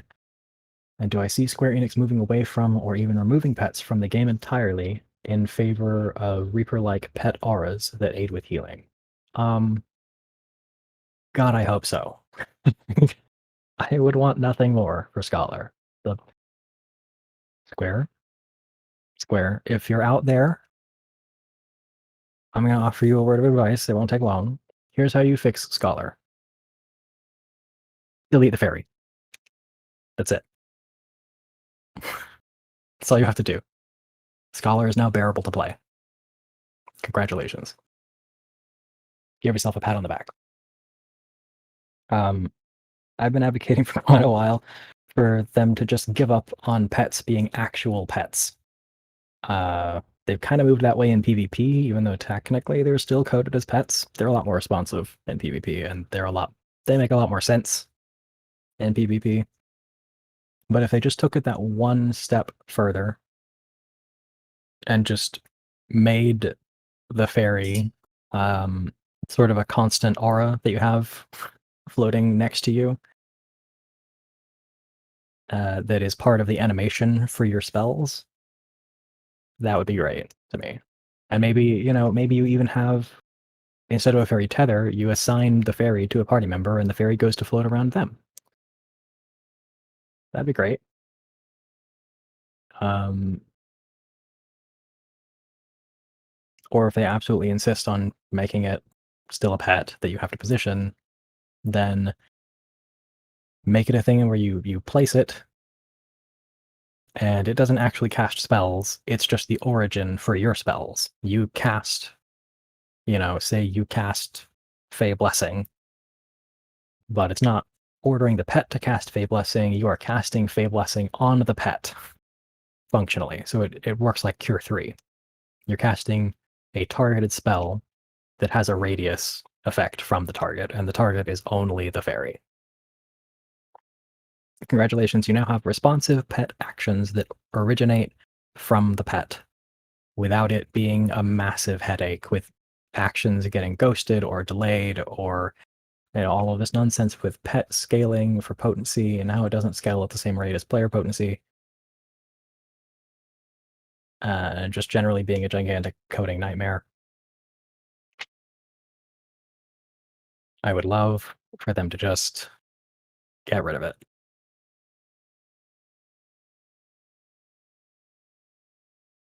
Do I think it would be more interactive if they added more cooperative mana recovery tools? Like Resto Shaman and Druid and WoW, Mana Tide Totem, Enervate, that kind of thing. I mean, I think it would be more interesting in some senses, but I don't think it would work as well in this game just because of the party size. They've done that at various points with having physical ranged, have refresh or Mage's Ballad and the Bishop turret back in the day to restore MP and casters having mana shift, and it just kind of inserted these weird party composition requirements artificially. And in a sense, it just becomes another thing that they assume that you have. They either assume you have it and now it's required, or they assume that you don't have it and now MP no longer exists as a concept in your mind because you will never run out because they didn't balance around you needing it.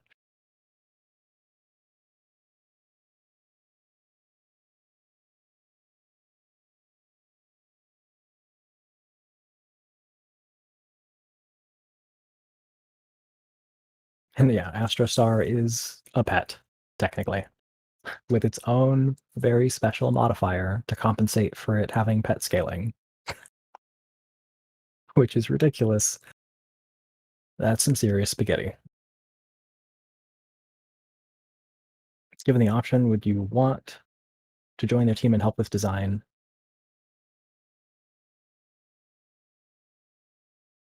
Would I want to join Square and help design healers? Absolutely. I would settle for them just um, having more interaction with uh, the rating community or theory crafters in general. I've heard, I don't know how true this is. I, I have absolutely no proof and no sources, but I've heard it said that people on the job design team uh, at Square, they have at least one person who mains every job, but they don't have anybody who is a healer on the team at all. And I mean, at least judging by the results, I believe it. I believe it because they clearly have had absolutely no idea what they were doing with healer design for a very long time. No idea what direction to go in and had not demonstrated any understanding of what the fundamental problems even were, at least until this expansion.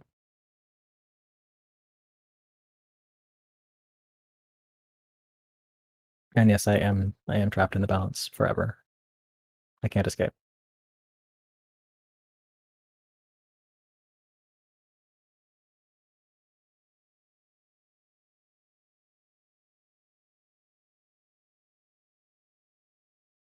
Um, Hopefully I haven't missed anything too big. I'll try to now that I'm going, just massively over time. Because it's me. Sorry. I guess maybe the most interesting part of the whole thing. Um, the design changes in Shadowbringers. Uh this has been my soapbox for the last 2 years about how the changes made to healers this expansion are not necessarily bad things. They're very different from what a lot of people are used to. They upset a lot of people.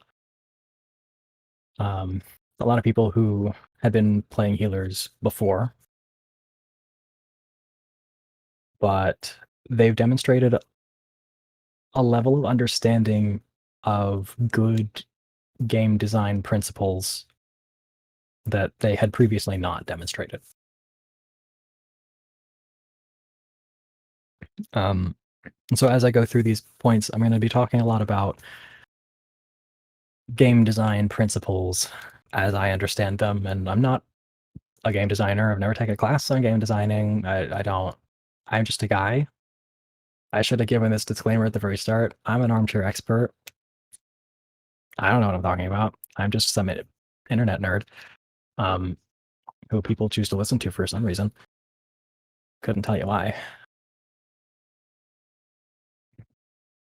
But this is just kind of from my experience. A lot of this is from my experience as um, actually as a DM for Dungeons and Dragons, which I've been very involved with since I was like 11.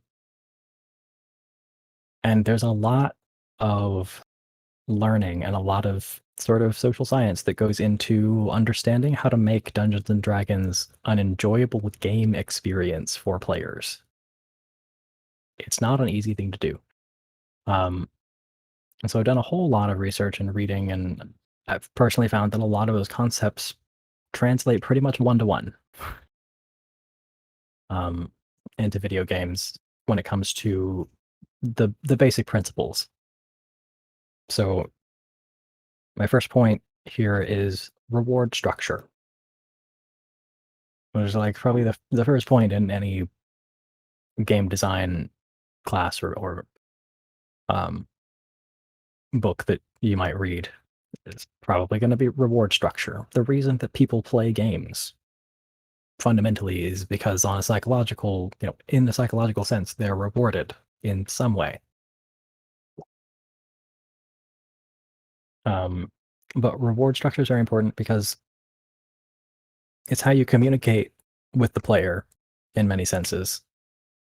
It's how you signal to the player what they are supposed to do.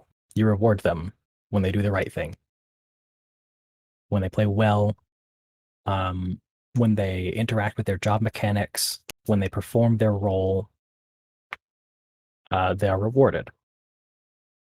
Some examples of this from Final Fantasy are the Blackest Night is a really obvious example. When you use the Blackest Night and apply a shield to a party member, and that shield gets broken by damage, you are rewarded. You get something from that because you used the thing in the way that they want you to do. Very simple. It encourages you to interact with this core sort of defining characteristic of your job. Black Mage, you could argue, is rewarded for maintaining the rotation um, with their polyglot stack so they can use Xenoglossy and Foul. White Mage is rewarded for interacting with lilies, using lily heals, which are quite efficient, And before anybody calls me out on it, I know that they're not numerically efficient on paper in a vacuum because you're using 3 Lily Heals, 3 GCDs, plus Misery, which is a 4th GCD, which is only worth 900 potency, which is only 3 glares. So you used 4 GCDs to do 3 GCDs worth of damage, technically. But with that 1 GCD deficit, you got 3 GCD heals and 3 instant cast GCDs to move and weave. And so if you've used those opportunities to move and weave things that you needed to do, it is now DPS positive, which is amazing because that's skill expression, knowing and optimizing how and when to use your Lily heals to get the most benefit out of them and make the whole thing actually a DPS gain.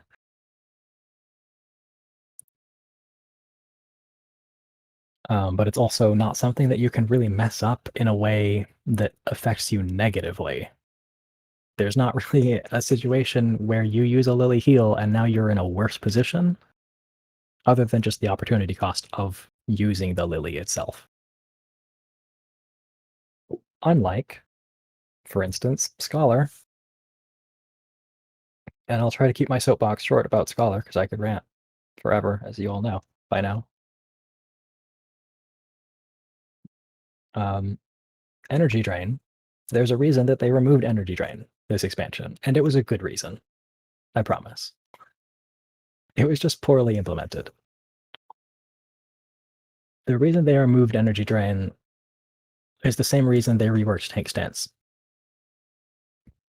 They reworked Tank Stance because nobody was using Tank Stance because it was a DPS loss and it wasn't, strictly speaking, necessary to stay in Tank Stance in order to maintain aggro.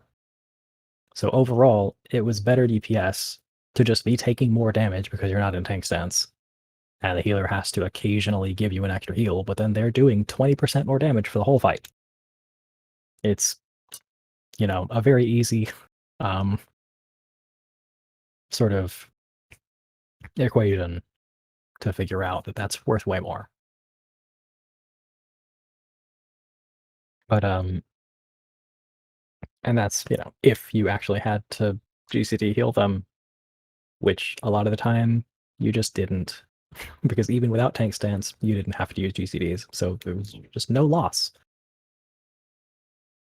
But that sends a very confusing message to new players, doesn't it?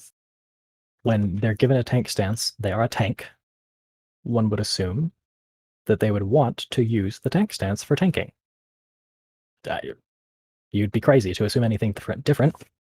And yet, it's you aren't supposed to, in a sense, if you're being optimal, which led to all of these problems with people arguing about, like, when is it appropriate to stay in tank stance for safety? And is it, should you be telling new players they shouldn't use tank stance when maybe they need it because they're not very good at tanking yet and using their cooldowns? It's very muddy. It's a pretty messy situation. And you get all of these mixed signals from the kit itself, which is poor design. And that's kind of what Energy Drain does. In its current form, Energy Drain is this button that lights up. It's like, oh, press me, do damage, get MP back. It's great. That's what everyone wants. Everyone wants more MP and everybody wants to do damage. Except it's a trap. Because it's mutually exclusive with the most important parts of your entire kit. Your Aetherflow heals. Those are the most powerful tools that you have as a scholar. And those are what you should be using your stacks on before anything else, and you use Energy Drain after that. Of course, that's making the assumption that, optimally you and your co-healer are coordinated enough to minimize the amount of Aetherflow heals that the scholar actually has to use. so that they can get the DPS gain from using the energy drain.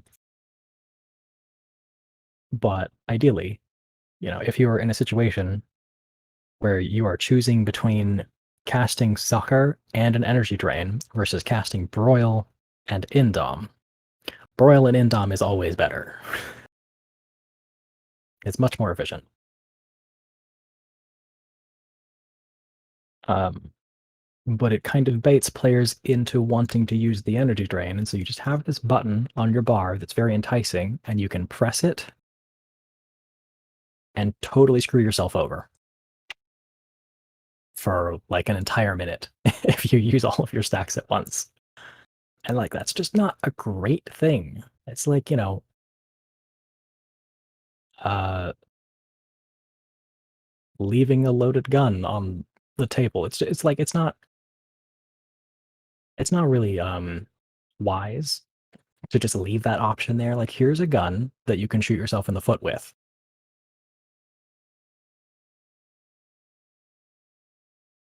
And so they removed it initially, which I think is a good thing because it was very messy. But unfortunately, it was also a very important part of Scholar's kit because Scholar needed an outlet for extra stacks. And without it, the whole job falls apart. Because then you run into situations where Aetherflow comes up and you still have 2 Aetherflow stacks because you haven't needed to heal. And so, I mean, do you use Aetherflow now and overwrite 2 stacks just to get the MP restore from the Aetherflow? Isn't that kind of a waste? Well, it's not a waste if you didn't need to use the stacks. Because if you went out of your way to use them for heals, you're just inserting extra off GCDs that you have to devote time to using, which means either clipping your GCD or downgrading to Ruin 2 so you can weave them, which is now a DPS loss. Which is very counterintuitive. It is a DPS loss to use your resources before you overwrite them. And as a matter of fact, if you don't need the MP restore and you still have stacks of Aetherflow, it is a DPS loss to use Aetherflow. Because that's an off GCD that you have to devote a weave window to. So it is a DPS optimal to not interact with your job gauge, to not restore your job resource. It's even worse than it was before if you don't have something to do with the stacks or some way for that to translate into value. If they made it so that your leftover stacks do something whenever you press Aetherflow again, it would be fine. Unsatisfying, but fine.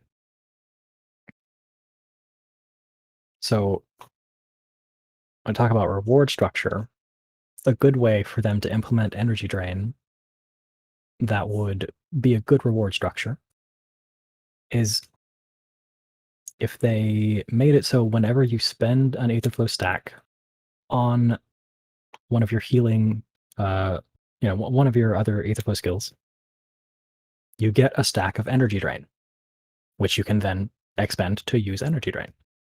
And now you are rewarded for using your most important heals and your most efficient abilities. Because what you want is the MP restore and the damage gain from using the energy drain. But in order to get it, you should not be taking away from your primary job mechanic and your most important skills. You should be rewarded for that by getting the thing that you want.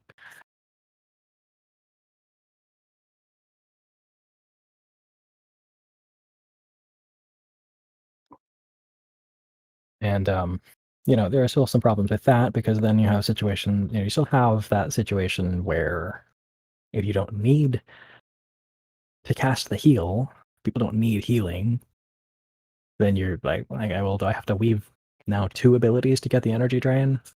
Because you have to get the heal off in order to get to the energy drain, which is not ideal, but there are better ways to do it than just re-adding it to the game in exactly the way it was before. And they did have some sensible reasons, I think, for removing it, even though it made everyone very angry.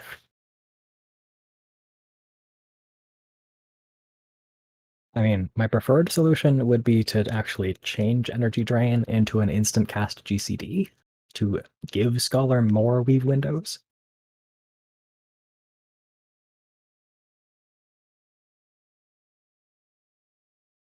But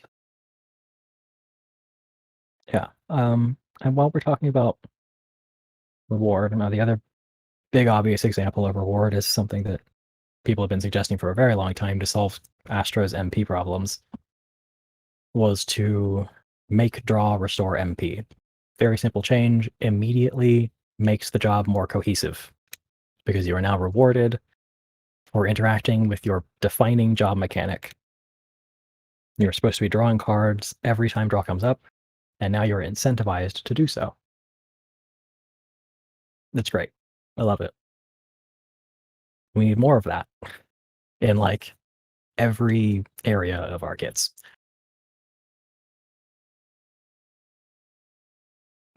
Would removing self heals from tanks and melees make healing marginally more difficult or nah? Um, I don't really think so. um, I don't think most melees know that they have self healing. Don't tell them, it upsets them. They get very defensive about it.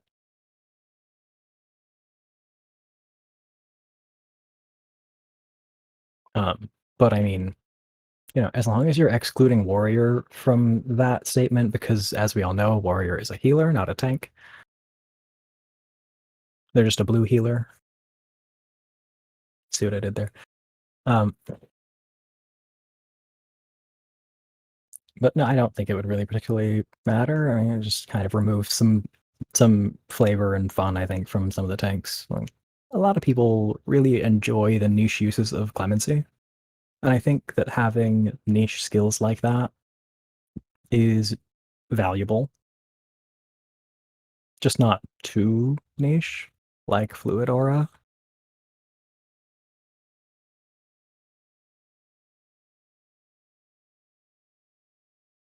But there are like some very specific situations in which casting clemency is actually optimal. Um, you could probably start a war in Paladin channels by bringing that up. I don't know. Probably not a war. Paladin channel's pretty comfy, I think. But I wouldn't mind necessarily removing clemency just so that I don't have to be vaguely insulted whenever a Paladin in Duty Finder starts casting clemency on himself at like 50% HP. I'm just sitting here like, I have a benediction, like I'm just gonna let you die. But fine, fine, cast clemency. I'll just keep casting holy. You can be the healer. It's fine. We all know paladins don't have AoE damage anyway.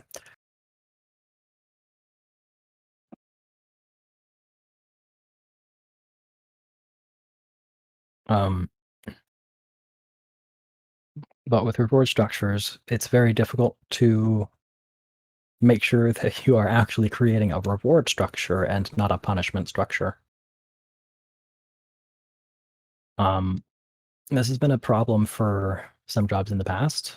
Black Mage is always the one that comes to mind, especially Heavensward Black Mage, where it was much more punishing to lose your stacks and to drop Enochian.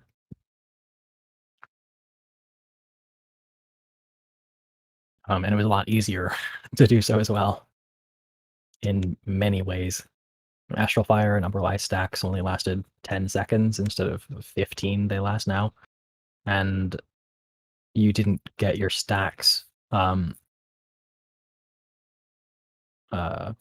refresh until the spell actually landed rather than the way it is now, which is as soon as the cast bar completes, you get the refresh. Actually, slightly before the cast bar completes, you get the refresh. But the way it was before, you'd have to actually wait for the damage number to pop up before your stacks would refresh, which is, if you're playing Black Mage, an eternity. Um, but to me, that always felt like punishment, not reward. I do not feel like I'm being rewarded for playing the job correctly by getting fun things, in this case being Fire 4. Big, new, fun, nuke, big numbers. I'm a simple man with simple desires. That's why I play Black Mage. I like the big numbers. But yeah, I never really felt like I was being rewarded with that. It was more like being punished for making any mistake by having all of your fun toys taken away because you would lose Enochian and then you'd be locked out of Fire 4. Um, and that's not really fun.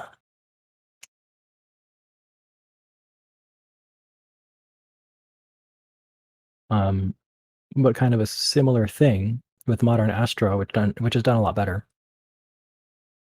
Whatever your opinion of new cards may be, people who really just want old cards back. I don't. I liked them, but I don't want them back. They were not healthy.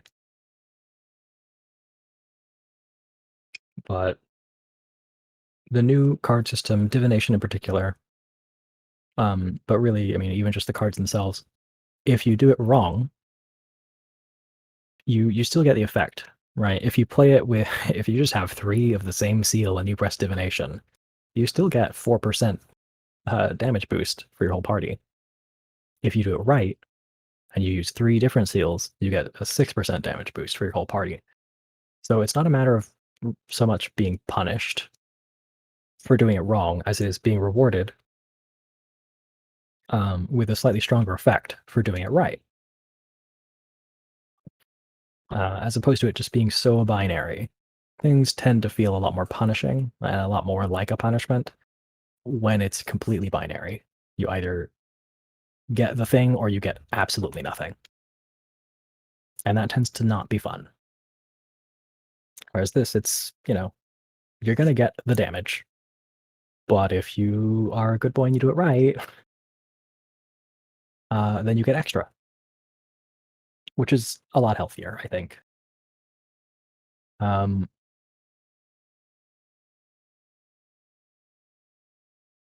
and then let's talk about designing with intent, which is something that, kind of already touched on with the reward structures. You have to design specifically to create reward structures. And create kits that don't step on their own toes or give the player mixed signals like tank stance or the energy drain. And if you fail in this department, that's how you get something that becomes known as a noob trap. Uh, Noob traps are usually the result of a failure to design with intent.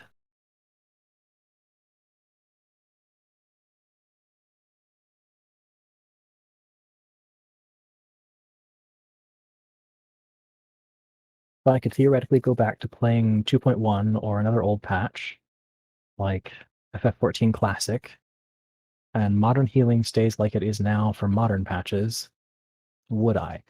Um, by that, do you mean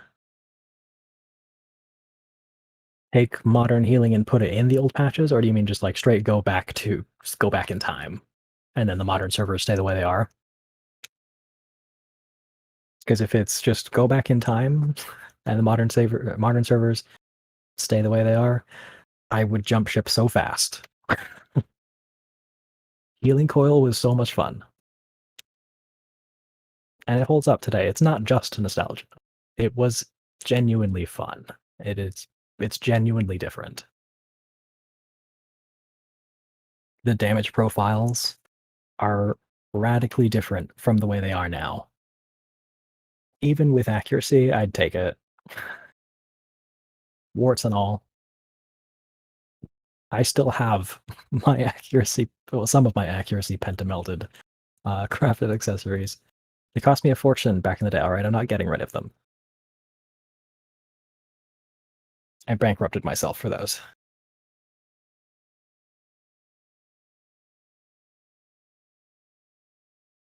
But the Unreal Trials now, actually, I have to say, if you have not healed an Unreal Trial, You should. They're so much fun. Um, it's actually a pretty good taste of what healing felt like in previous expansions. Just because of the way the encounters are designed, they're very faithful upscaling to level 80. The pacing of the damage is so different from fights today.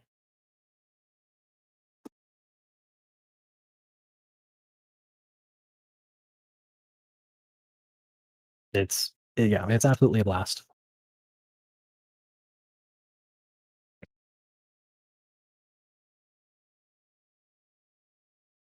I would love to see some Unreal coils. That would be my dream content right there. Just put on my nostalgia helmet, strap in. There's such great fights, and it's such a tragedy that so many people are never going to get to experience them um, the way that they were designed to be experienced. Even just, even if you go in synced, the existence of jobs that didn't exist back then and abilities that didn't exist, and every job has been pretty much completely reworked since then, with the exception of Monk, which is basically like level 50 Monk, just with extra off GCDs, which is wild. But maybe a testament to how like cohesive Monk's job design is, that they haven't had to completely overhaul it at all. Except for that one time, the tornado kick became like a Lovecraftian nightmare, and I'm I'm glad they got rid of that, because I don't have enough brain cells for that.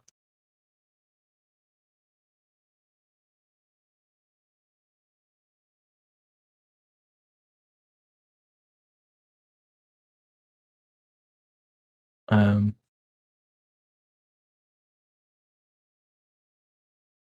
but yeah, then the last point for sort of the examples of good changes that I have is for interactive and engaging gameplay in Shadowbringers. They've actually, in my opinion, taken steps here to move toward mechanics that are more interactive. I mentioned, I think, at some point that healing spells are just not really all that interesting. We kind of just have the basic heal spells, and that's all we've really ever had, and everything else is just off GCDs, and we just keep getting more of them. And some people call it off GCD power creep, and I mean, I can't disagree. Objectively, that is what it is. That's what has happened. Off GCDs are so powerful and so prevalent. We just have so many of them that that's probably part of why they rescaled healing values for this expansion. I think the main reason that they did it is to reduce attempts to reduce the amount of responsibility and stress that's placed on healers.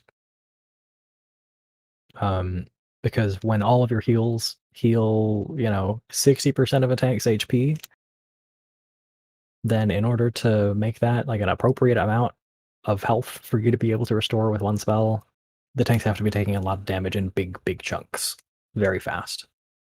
And so the HP values get very swingy, which is more stressful.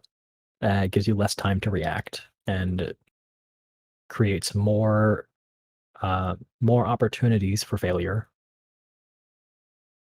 So I would say they were successful in their objective there, but I think that a part of it was that we just have so many off GCD heals that if all of our off GCDs could heal, 40% of the party's HP, or 60% the way they used to, we'd never have to touch more than like two of them because those would be enough because they're so powerful. That's often the case now that you'll have to use more than one off GCD to handle each raid wide, rather than, okay, except Earthly Star. which is still pretty much just you know, the button you press when you want to ignore mechanic, or neutral sect, which is such an obscene amount of healing. I don't understand why it is allowed to exist. It's actually too much healing. There is never a situation when you need that much healing. It doesn't exist. It's just overkill for any situation you would ever use it in. Um, which I guess, is a great problem to have, but it's a little weird.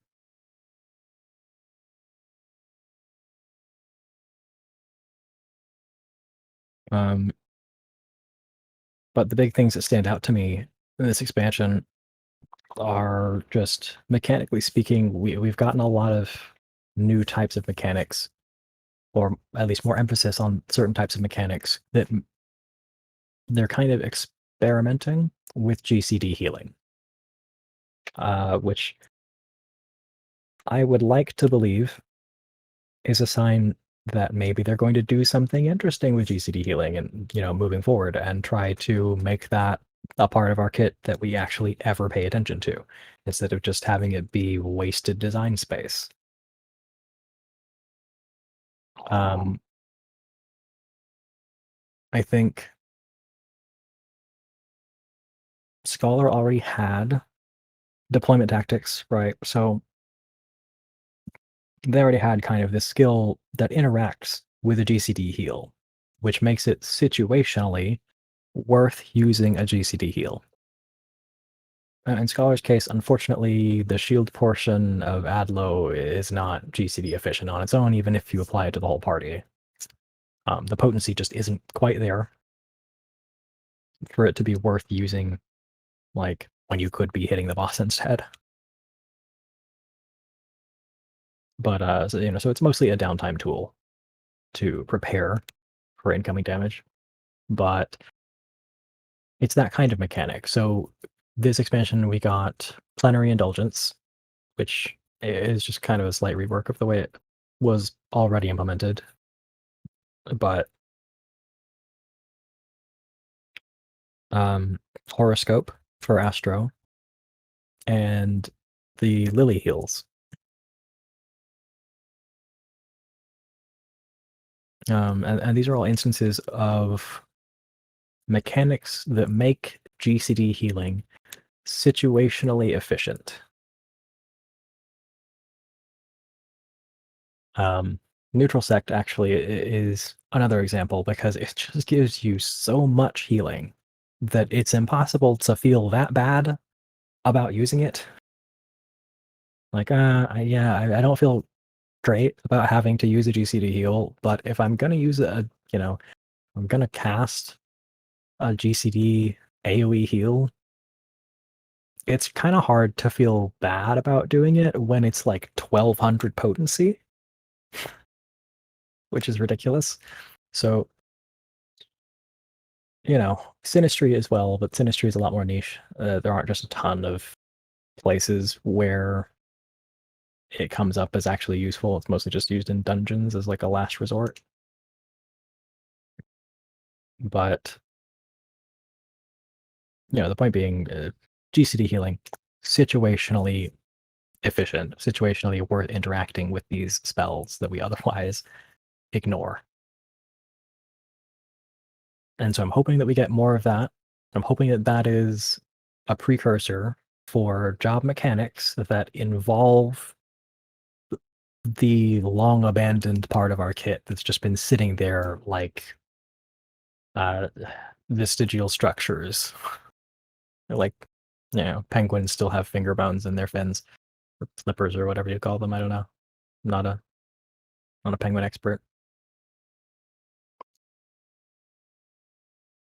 Um,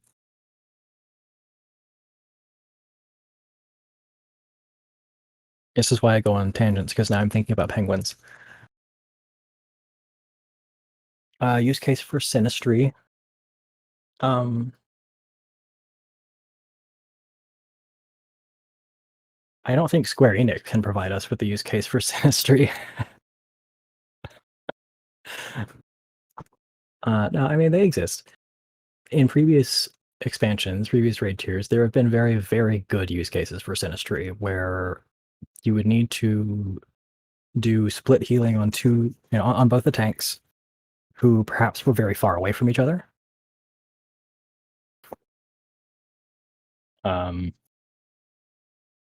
If Astro had existed back in the days of turn 13, Akmorns would have been a great use for Sinistry in there, with the sharing the Akmorns exclusively between the two tanks.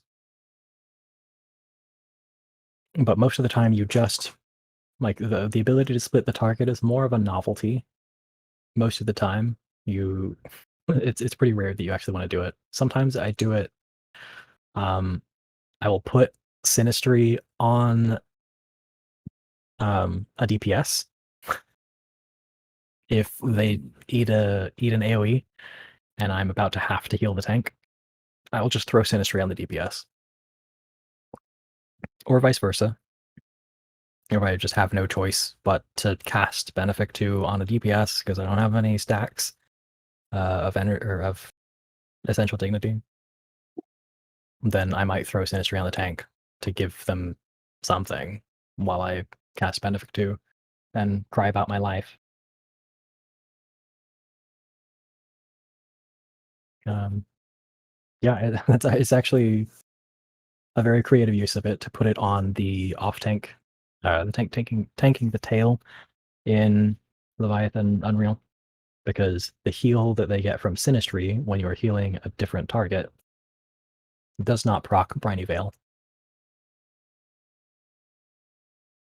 Any heal actually that does not appear as like a big regular number will not proc Briny Veil. So Earthly Star, because it is a pet technically, because spaghetti, I believe does not proc Briny Veil. Same thing with what would it be? The bubble collective unconscious wouldn't proc it because it does not apply a direct heal. It applies a buff which heals, which is why White Mage's regen does not proc it, because you're not healing them, you're applying a buff which heals. Um, yeah, emergency tactics gives you 2 stacks. I don't even want to know how you found that out.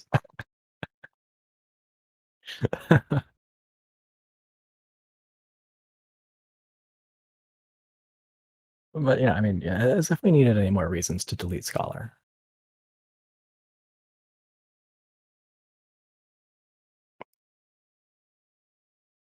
Um, but yeah, with these mechanics, especially White Mage, especially Lilies, the most standout thing to me about Lilies is the fact that what they represent is Square Enix making a mechanic that deliberately ties healing to damage for a healer, which is completely groundbreaking for them because they've been fighting this battle for so long. To not officially acknowledge like healer DPS as you know a central part of healing, because they want it to be accessible and they don't want to like force people into a certain play style or whatever the philosophy is. I can't really claim to understand it because it doesn't really make sense to me.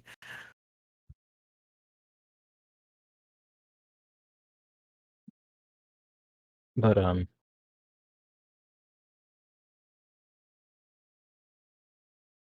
you know, Square Enix said healers deal damage, which is incredible. So I'm hoping that we get some more of that as well. And while, you know, I'll go on and on about how much I love cards and how much I love how interactive they are, to me, it's a little bit weird that the rest of Astro's kit doesn't interact with cards at all.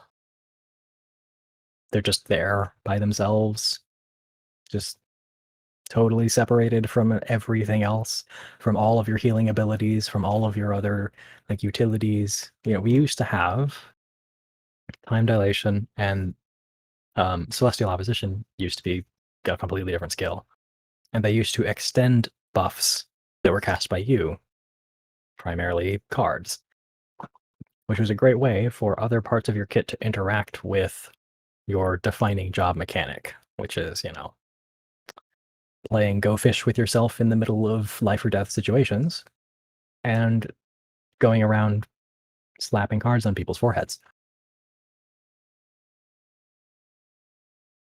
And I think it's, aside from just thematically, I'm really sad at the loss of all of the time mage themes with Astro. And the very cool animation of time dilation, or better yet, the sound effect of time dilation, which was fantastic.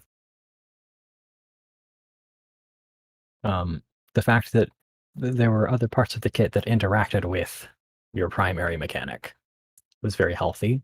And now that we don't have those, it just feels a little lost. It really does feel a lot like White Mage with cards glued on top.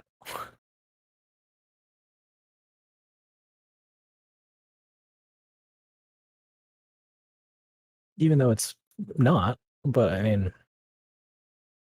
it's a lot closer to that than it's ever been before, which to me is kind of a problem. It's not a very cohesive kit.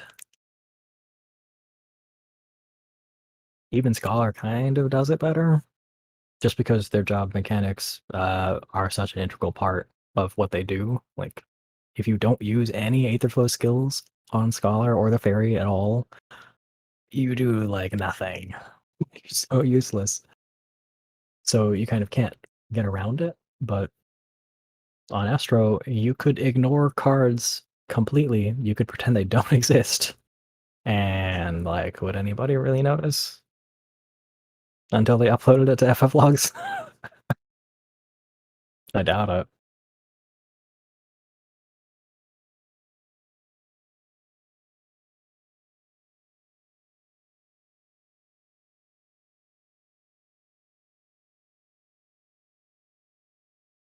But so I've talked about the good parts of Shadowbringers, and while, maybe some of the more contentious things that they've done aren't necessarily bad things if they're a sign of better things to come, which is admittedly a very optimistic outlook.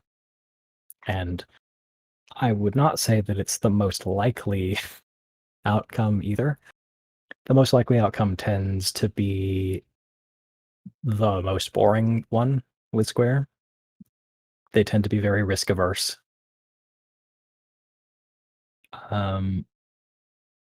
But that was my outlook going into this expansion, and I was uh, pretty blown away with the level of overhauling that was done with healing as a role. So all bets are kind of off as far as I'm concerned.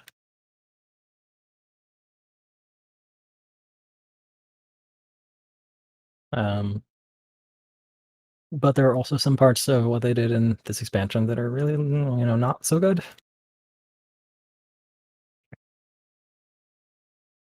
Um, Rebalancing the healing amounts compared to everybody's max HP to reduce the HP swings, like I talked about earlier.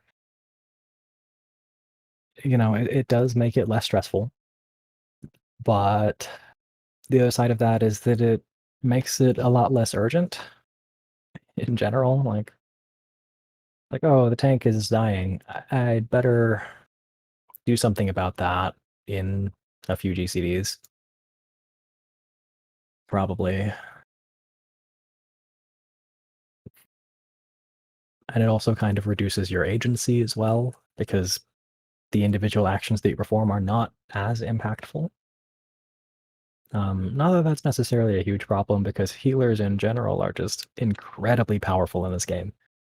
So maybe that's not a bad thing, but the reduced sense of urgency is not necessarily great. And with all of that migration of the responsibility of party mitigation into the other roles, It's another form of how we've lost agency and interactivity with the game. It's not like some other MMOs where everybody has to be on their toes to watch for, you know, cast interrupts.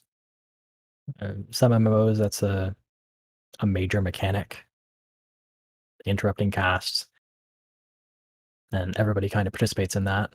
Or, um, action MMOs, dodging is, action dodging, iframing can be a very interactive mechanic for everyone, regardless of the role, and we kind of don't really have those things in this MMO. And we don't really have the responsibility so much for all of those mitigation tools, aside from hopelessly yelling at our teammates and hoping that they remember to press addle, which is like not really a super fun gameplay mechanic to me. But it just feels like we have less and less to do in exchange for reducing the stress. And I understand that I'm kind of biased on that because I'm a dinosaur and I've been doing this for a long time and I don't get stressed about it. But they got to give us something back, I think, in order to keep me from falling asleep while I'm healing. Or while I'm not healing, more accurately, because all I'm doing is pressing one damage button.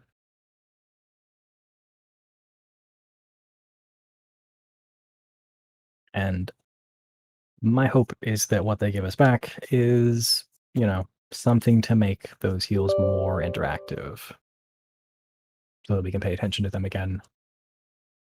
Because if you think about it, horoscope, to anybody who doesn't play Astro, horoscope applies a buff to the whole party when you cast it. And then if you cast Helios or aspected Helios, then it upgrades that buff. Um, and then when you activate horoscope again, it sort of activates the buff on everyone and gives them a big fat heal. And the heal is bigger if you comboed it with Helios or aspected Helios. In a sense, it's kind of a combo heal, right? I mean, it's not all that different from a melee combo. Sure, you could press the second step in your combo by itself. It's not advised. Wouldn't really do anything. But if you press the first button first and then the second button, now it does a lot more. That's kind of what horoscope does, which is very interesting to me. Unfortunately, they made the unbuffed version of horoscope like fairly usable. So most of the time, it's not actually worth spending the GCD to buff it. You just kind of throw the horoscope out there and let it go off because it's free. But I mean, they kind of had the right idea with it. Healing combos would be interesting. Doing things that tie DPS to healing would be interesting. I like the idea of incentivize healers to apply regens regularly. Um, Maybe whenever you cast a regen on a tank, the tank does more damage, or it gives them sort of a flat potency reflect effect, kind of like vengeance. Whenever they get hit by something, it deals a flat 50 potency back to the attacker. Uh, or something more creative than that, like it makes your next spell more potent, or instant cast, or whatever. Something that incentivizes you to actually think about casting a regen on the tank, and makes it a viable thing to do instead of just a complete DPS loss. So that you have things to think about, factors to consider and weigh, instead of the answer always being no, it's not efficient to cast this spell unless the tank's going to die without it. That's pretty boring.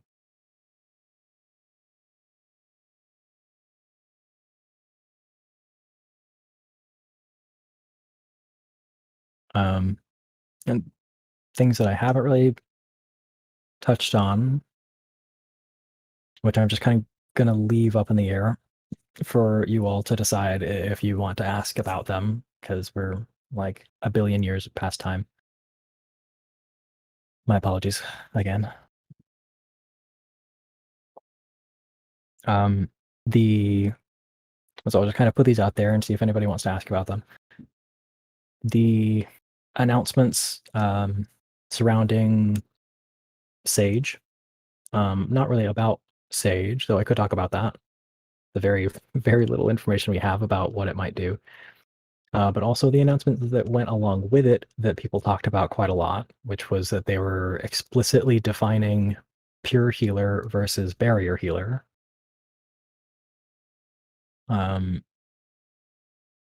and also a lot of the most common, most typical responses and suggestions that you get for ways that they should make healers more fun. A lot of people want multiple dots back, or more complex DPS kits, give us a DPS rotation, or want encounters to do more damage so that we're forced to heal more, or nerf off GCDs enough that we're forced to GCD heal more. Those are a lot of the common suggestions that people have. I could talk about those and why they're all wrong.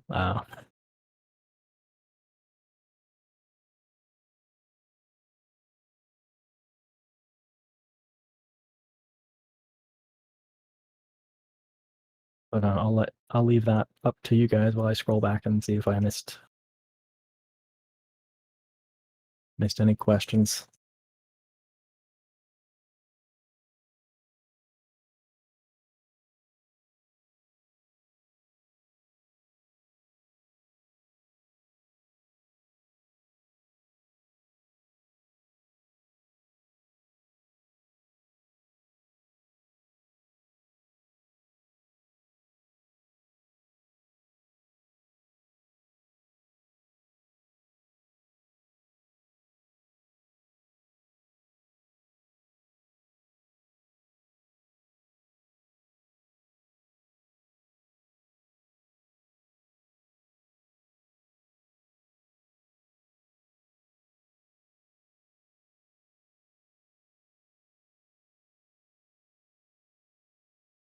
There's this one. Healers have some decent additional utility that there isn't enough incentive to use at any level of gameplay. And coming from WoW, where your utility was often more important than your actual healing or damage output, it seems like awful design. What's your take on that? Um, I think that this game, it's sort of a double-edged sword. This game doesn't have a lot of that variety that you find in WoW, both in encounter designs and in class designs. I think that has a lot to do with the sort of diversity of utility that can be useful, because with such a limited party size compared to the number of jobs that exist, and with the way, I mean, it's affected by so many things, including the way raid lockouts are designed in this game that heavily incentivize running with exactly the same roster every single week. It's been, you know, it has been a boon and a bane throughout the game's lifespan, and they've done a lot to try to alleviate that to some degree. Um, the whole one chest thing is a nice half measure, I guess. Certainly better than nothing, but it definitely doesn't solve the problem. But in WoW, you have a lot of people who will swap in and out, and people are a lot more interchangeable in most raids. And so I think in general, it's just less of a big deal when maybe one particular class is not as desired for a particular fight, or because they have certain utilities, or utilities that go super well with certain other jobs. We've kind of had that in the past with Disembowel, the piercing resistance debuff from Dragoon. And because both ranged physical DPS at the time, Bard and Machinist, did piercing damage exclusively. If you had a Bard and or Machinist, and at the time a lot of groups would run both, you really wanted to have a Dragoon in the party, which severely limits your party composition and pretty much just effectively excludes a ton of jobs. Like none of the high-end groups during that era were running casters because they didn't have room. Unless they did triple ranged with the 2 physical plus a caster, and the Dragoon is the only melee, but I don't really think anybody did that because everybody wanted a ninja. And the reason everybody wanted a ninja was also heavily related to utility, not just the damage from trick attack. But ninja had Shadewalker, which was an aggro manipulation tool or threat manipulation, and it allowed them to transfer a whole ton of their threat to a tank and to reduce the threat generated by a target party member as well with another skill whose name I don't remember. But that allowed tanks to get away with not using tank stance basically at all, because the ninja could provide the threat lead they needed to keep aggro. And so it kind of led to some messy situations.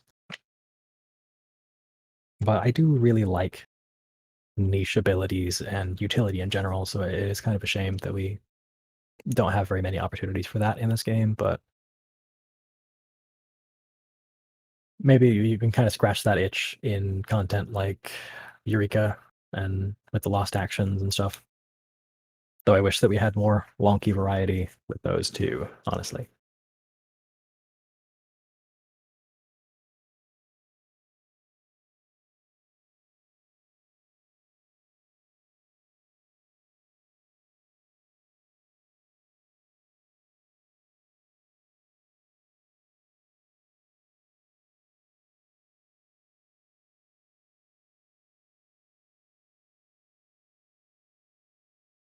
But I think it's even possible to reconcile catering to the casual audience while also making healing a more satisfying challenge, presumably by introducing more aggressive, persistent inbound damage. Um, I would like to think that it's possible. Uh, I don't necessarily think that difficulty and um, sort of high stress or high stakes healing is the only way uh, to make healing a satisfying challenge. I think I would endeavor to place the emphasis on satisfying rather than challenge because it's always going to be a challenge, I think. And the nature of the role is just that there is always going to be room to improve with optimizing your coordination with your group for mitigation and with your co-healer to minimize the amount of GCDs that you have to spend on healing and maximize your contribution and all of that. There's always going to be a way for you to challenge yourself, but my biggest issue right now is that even though there are those avenues for me to challenge myself, it's not satisfying to do it because I don't want the game at this point to me, because the kits themselves are not really intrinsically rewarding to me. They don't um they don't give me happy chemicals in my brain. They don't do my taxes or pay my bills either. It's all around very disappointing.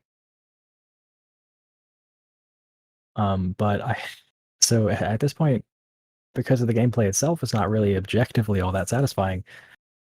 It's all of the meta aspects of the game the optimization and the timelines and the spreadsheeting, all of the challenge happens outside of the game in Google Sheets. I mean, even in Stormblood, it was the same way, kind of, for me. I spent literally 3 times as many hours on a healing spreadsheet during Prague uh, as the number of hours that we spent actually in the fight. I mean, my group was fairly, very, very solidly mid-core at the time, so we weren't doing high hours or anything. It's very casual. Well, not casual, but not hardcore by any means. We did maybe 10 hours that week. But that same week, I spent 34 hours on a healing spreadsheet for one fight. So uh, the game kind of becomes, you run into a situation where the game is now the third-party program that you are using to play FF logs instead of the other way around.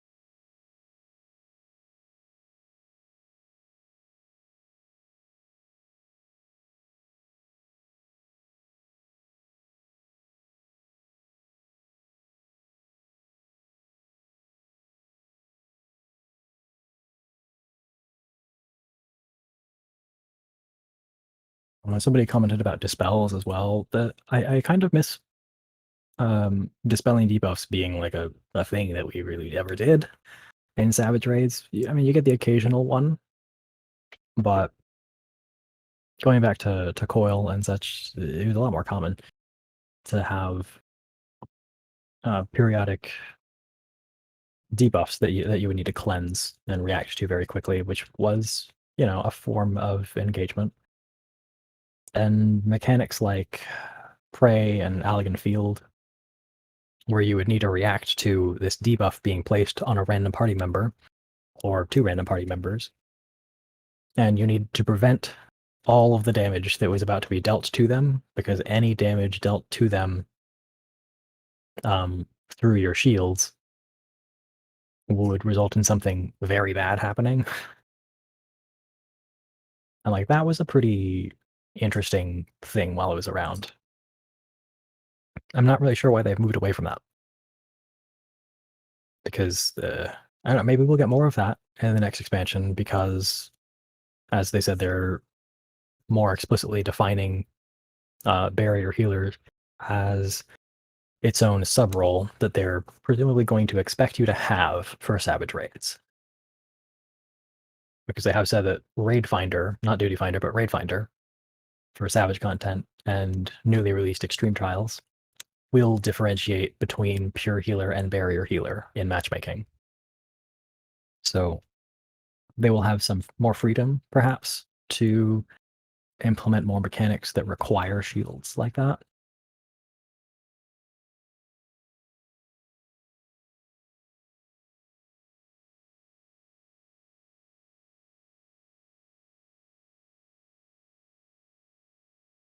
Scholar is a shield healer, as if I have ever touched Sucker. It's so true, though. Everybody says that Scholar is a shield healer. Scholar is not a shield healer. It hasn't been a shield healer since A Realm Reborn. I hate to break it to you. Scholar is an off-GCT healer, and it just happens to have shields. Ever since Indomitability came in, pretty much just changed the landscape of healing forever by being the single most disgustingly overpowered ability in the entire game at that point.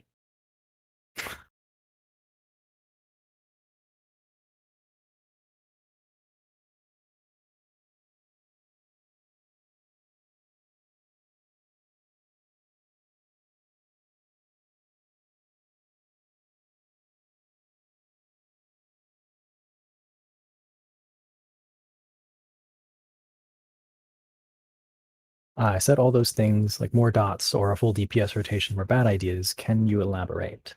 Yeah, basically,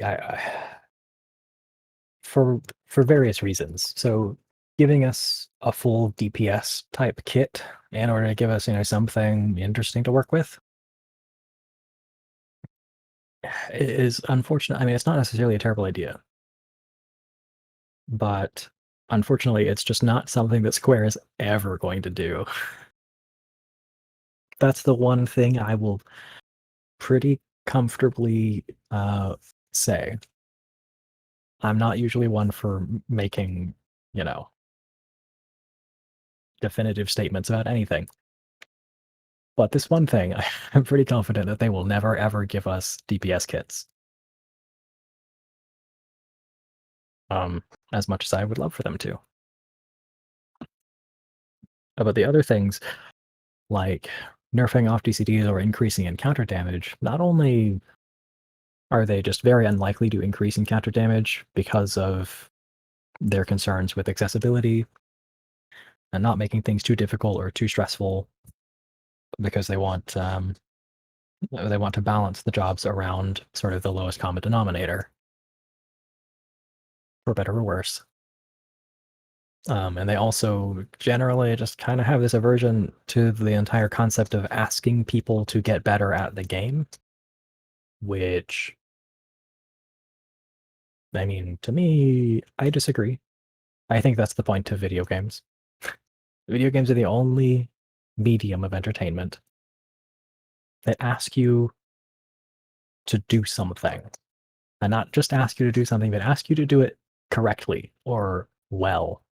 And if you can't do it well, they wall you off. They tell you practice and improve. And when you can do it well enough, you can proceed. And to me, that's kind of like, obviously, not all games are like that. And we're getting more and more games um, that aren't anything like that. Very narrative based games. And that's great. But, I mean, this game is also pretty focused on the narrative. So, I mean, maybe I'll concede that point. But to me, games as a medium are very special because they're the only medium that does that.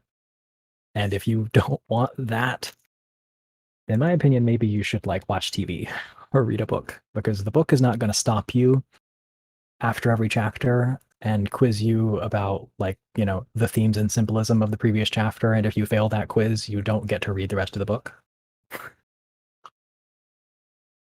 Maybe they should, but they don't.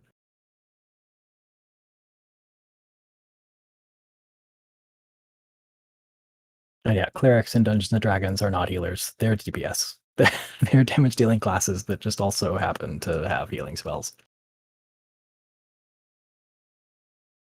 But also clerics in Dungeons and Dragons are just crazy OP.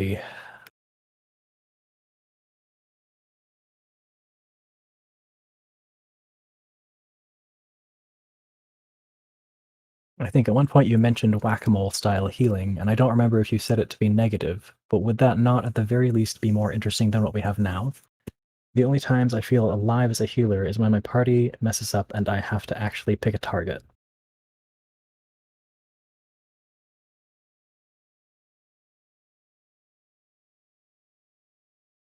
I was gonna swear, but the disclaimer said no profanity. So we're werewolves, not swearwolves. For today only. One time only show. Come over to the palace and there'll be plenty of swearing. Too much swearing. Um no, I did mention, kind of in passing, that the whack-a-mole thing is not necessarily a bad thing. It is a form of engagement, and in some games, in certain contexts, it works very well, forcing you to pay attention and adapt on the fly, and sort of constantly be preparing and constantly being in triage mode. That's a very engaging experience to me. Those are also my favorite times healing in this game, is when everything just goes wrong. Healing in this game, kind of uniquely, maybe not uniquely, but to a greater degree in this game, I think, because of how scripted everything is. the better your party is, the more boring healing is. It's an absolute snooze fest. If your party never makes any mistakes and plays with perfect consistency every single pull, it's almost torturously boring because you have nothing to do other than sit there and press your one damage button and refresh your dot every 30 seconds and press the exact same sequence of heals every, 30 seconds to a minute, same place every time. Yeah, there's only so many hours a person can do that before going insane.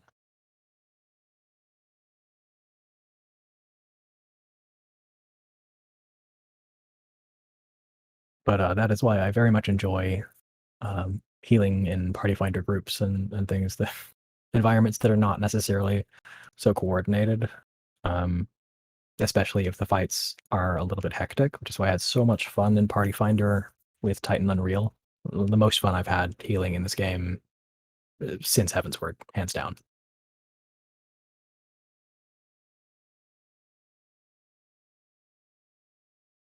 What is your worst horror story as a healer? I had a horror story of my own today, so I've been inspired to seek out others. Oh man,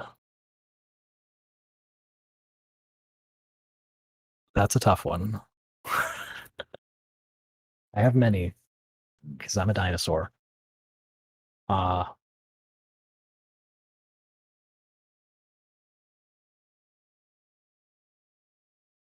and I don't want to badmouth anybody either, so it's tough to say.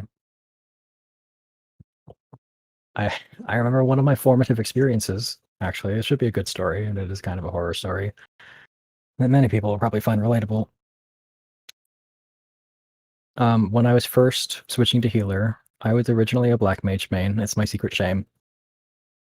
Don't tell anybody. It's just between us, okay? Me and all 91 of you. No one has to know. But I was a black mage main um, until 2.1. And in 2.1, I switched to. I decided I'd had enough of bad healers because I had an experience with my first static ever on turn 5. Our scholar had a tendency to blow all 3 of his stacks on Lustrate immediately after a single tank buster, and then have no stacks to deal with anything else. And then he would just die to the next tank buster. And constantly forgetting to shield us for raid wides that would kill us without shields, and forgetting to use his mitigation tools on time. And it was a kind of traumatic experience, honestly, as a poor, helpless little black mage. And maybe that's why I just can't stand doing group content on anything but a healer these days, because there's no more helpless feeling to me than being a DPS and dying because your healers don't know what they're doing. And there's just absolutely nothing you can do about it. And that feeling of helplessness um, is why I can never leave this role. But I decided to switch to healer, and I started with scholar because that was the source of my trauma. So I leveled scholar, and I was pugging because the static broke up for obvious reasons. I was pugging coil and doing turn 4. At the end of turn 4, there's this sequence, kind of a softened rage, where the fight just starts spamming lots and lots of raid wide damage while the tank is getting his face eaten by an ad that hits like a truck. It's very hectic. And we got to the end of that, and the fight wasn't dead yet, so we were soft and raging because it's a bug group and the DPS was pretty bad. And the white mage was asleep at the wheel, and I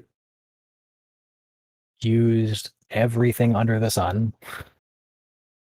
Fey Covenant, Fey Illumination, Whispering Dawn, Sucker Spam, used an Ether, and we literally ended the fight right when I could not cast Succor again. Right as I ran out of MP, barely by the skin of our teeth. Next AoE would have killed us. And after that, everybody thanked the white mage profusely, like for several minutes. And I'm only slightly ashamed to admit that I blacklisted that white mage and left the group without saying anything.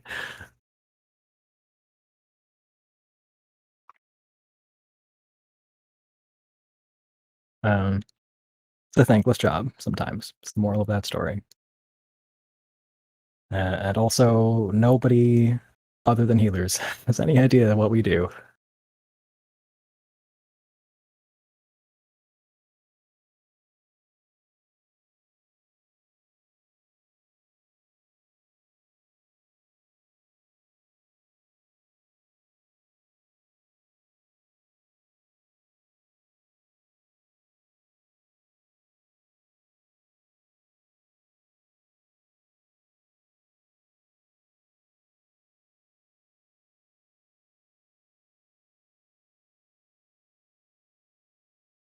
Isn't every healer an off-GCD healer currently? Yeah, pretty much. Oh, it's part of the problem. But like I said, yeah, the other part of the other suggestions that people have, increasing counter damage or nerf off GCDs so that we're forced to GCD heal more, other than just the difficulty and accessibility aspect of that, making it unlikely that Square will do it. I just don't think it actually would make the gameplay more fun. Uh, because the buttons themselves, the healing buttons themselves are not actually fun. So, like, to me, if I, there's functionally no difference between me casting glare, glare, glare versus glare, glare, cure 2, and then just repeating that forever. I mean, it's not really any more interesting, is it? Just more damage. Sort of introduces the problem of the accessibility for less experienced healers and doesn't really have much tangible benefit as far as fun goes. They'd have to do something to make it not only necessary, but interesting. Like some kind of proc. Way back in the day when Stone Skin existed, I wanted there to be a proc for a white mage where um, casting stone had a chance of giving you a proc that made the next Stone Skin um, instant cast to just encourage people to cast stone, please, instead of being AFK.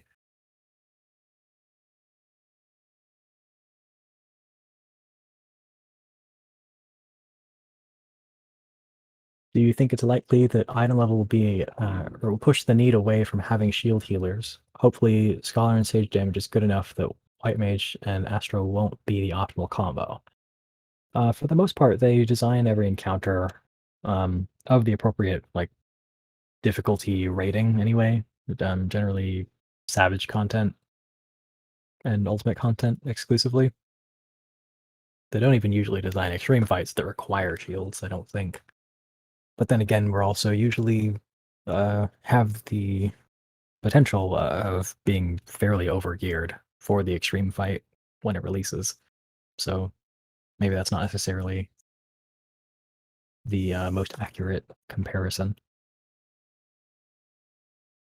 Um, but a lot of that content is designed with the assumption that you do have a shield healer, even though at maximum item level for the tier, it's much less necessary. In most cases, even the places where people will tell you that you should have a shield healer, it's not technically necessary. You, in a lot of cases, you can get by without one. It just requires way more coordination than it's probably worth.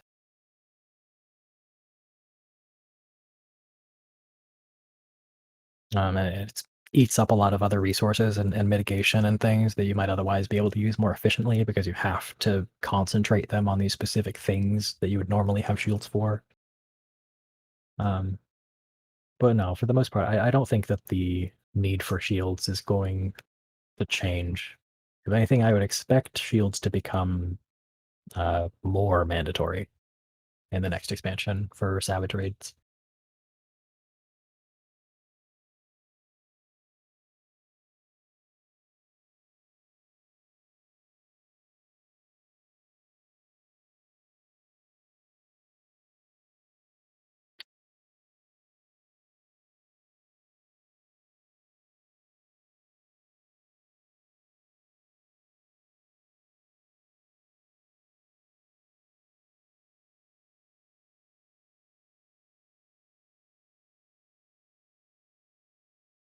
Wouldn't the point that you need to, or that you press the same button on every pull be the same for every class? Would the entire game need a rework then? It's not so much an issue for most jobs because their kits are a lot more inherently interesting than ours. They require a lot more brain cells. Um, like pressing the same sequence of buttons is a lot more interesting when you have procs and not necessarily perfectly consistent resource generation. Uh, most jobs have some element of that, not all of them, but tanks aren't exactly super uh, proc based.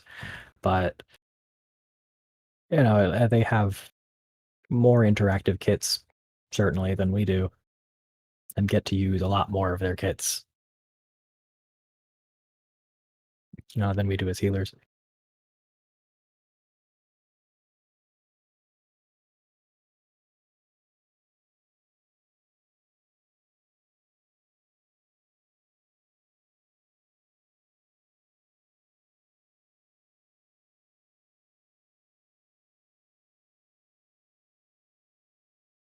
Definitely should be more raid-wide AoEs and other things that damage the party during raids. That way healers can actually heal.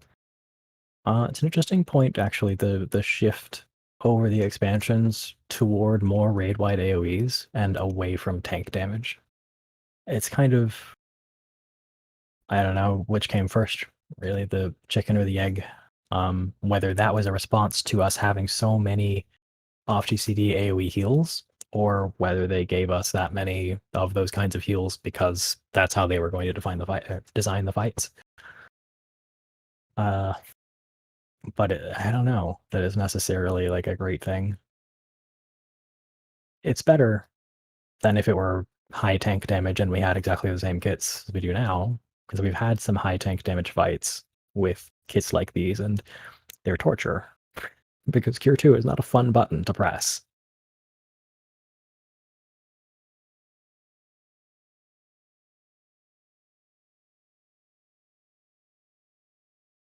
How about a really positive healer story to balance those other ones out?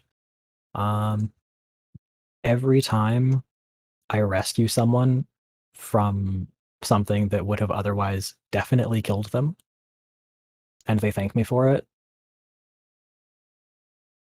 every time that happens. Rescue is my favorite button in the game. Better cooldown than Benediction.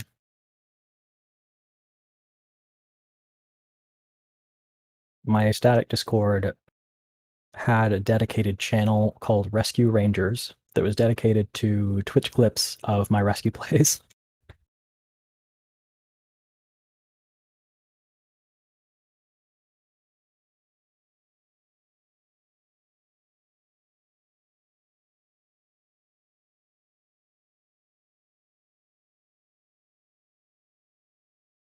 Do you feel the scripted nature of fight design makes it much more difficult to make the class design more engaging? Yeah, I kind of touched on that. Uh, the fact that the fights are so scripted is one of the greatest strengths of the game, in my opinion. It's a huge part of sort of the charm and the satisfaction of learning the fights. Um, but at the same time, it does place a lot of limitations on their design space. They don't have as much room to experiment with things that are too different from the structure of the healers that already exist. Just because they design fights with sort of specific types of solutions in mind. And so every healing comp needs to be able to perform that type of solution, which is how we end up with some pretty homogenized healers who just kind of have their own little twists, which also is not necessarily a terrible thing. They just need to be more cohesively designed and have more uh, interaction with their defining sort of bells and whistles.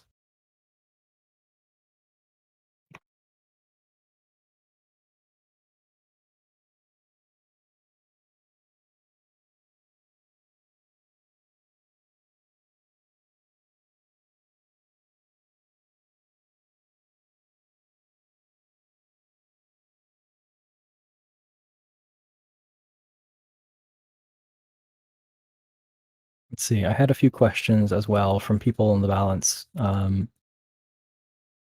before the before we started that I gathered in advance.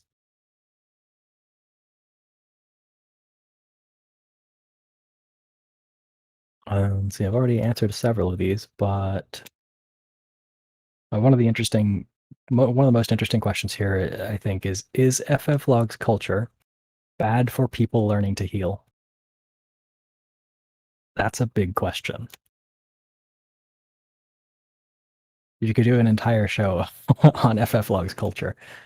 Um, I'll try not to go very in depth, but short answer, yes,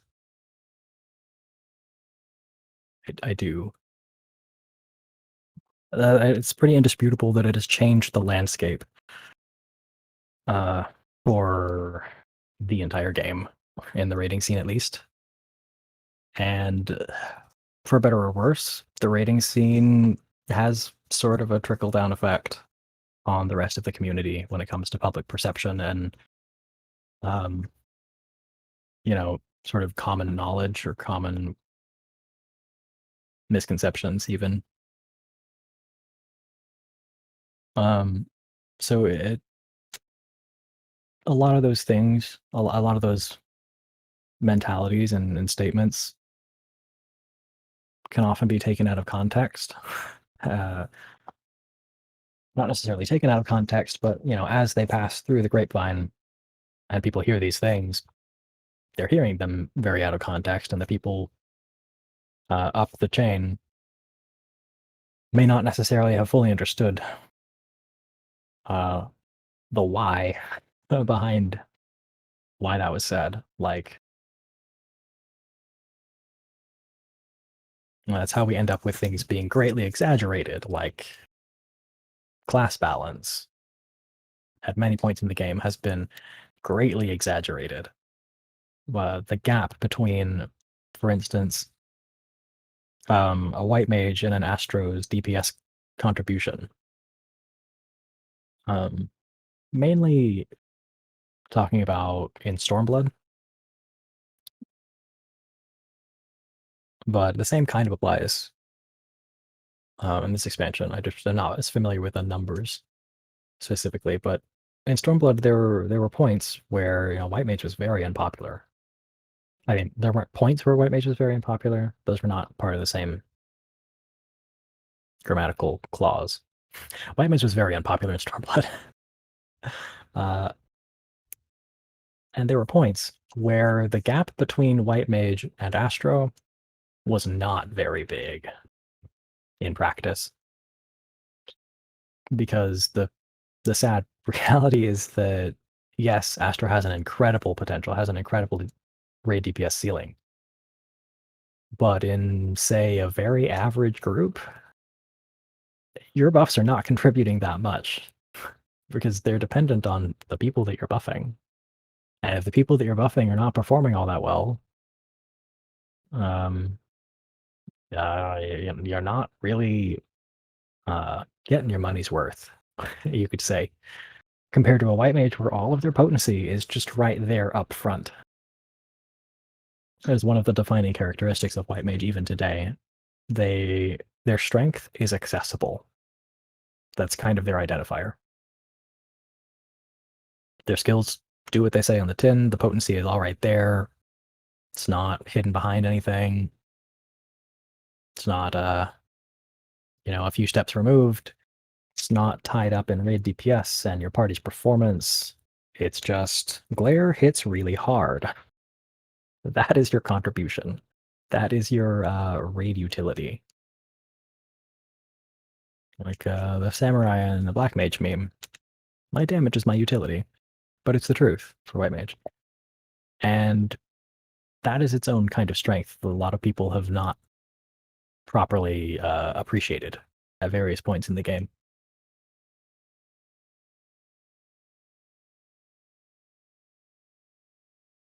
Do you think or have confidence that SE will balance the four healers in such a way that won't resort to running White Mage and Astro for double regens and eliminating the other two from farm, especially since Shadowbringers tried to make all healers capable to avoid this? Do you think roll bonus is a potential way for Square Enix to limit the balancing problems to just between the two healers rather than all four? Um, there are a lot of ways that they could go about it. A lot of people have suggested things like the roll bonus. I mean, that would certainly be the most overt way of them handling it, but I mean, there's no way to know really on that front. But yeah, I mean, it really just comes down to numbers with whether it will be common for us to see White Mage Astro double regen comps for speed. Uh, for farm, I think hopefully the community maybe will. Maybe this is a totally vain hope, but hopefully the community will maybe get to a point where they don't really so much care about the meta for farm, only if they're actually trying to speed run. And for speed run, I don't know that those little balance differences particularly matter. But I don't know that it's possible for them to design fights in such a way where shields are required at the entry item level and still required at maximum item level. I don't really see it happening. So I imagine that it will be very possible to run White Mage Astro for a lot of things. Um, but this is the point I had left out. But that reminds me that another big thing that they did this expansion with healers is they really kind of spread out accessibility to mitigation and to regens. Scholar got a lot more direct healing and regens in the form of Sacred Soil and Fey Blessing and Consolation and all that. There's a lot of sources of raw healing to supplement what they already had. And White Mage got Temperance for a very, very strong mitigation tool with an incredible range. Probably its greatest strength is the massive range on that buff. And obviously, Astro got Celestial Intersection, which while you're in the regen sect, provides you with a single target shield, and Neutral Sect, which, regardless of sect, will provide you with the opposite effect. So, every healer now has limited access, at least, to both types of healing in a significant capacity. White Mage still doesn't have a party shield, but they have Benison and Temperance just being incredibly strong.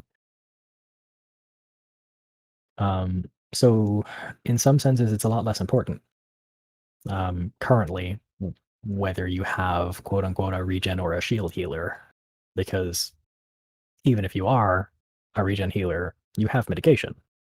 And even if you're a shield healer, you have plenty of raw healing and limited access to regens. And combining that with the availability of party shields, and party mitigation from tanks and from other roles. If they were to lean into that, I would not be entirely against it if they decided to make party shielding almost exclusively a tank responsibility. I would kind of like that. Um, and then it wouldn't really matter, the whole regen versus shield healer thing. Pretty much any comp would work. Double shields would still be pretty awkward, but other than that. But with them saying that they're going in on the pure healer versus shield, I don't expect that's the direction they're going, so I'm not really sure how they're going to pull that off.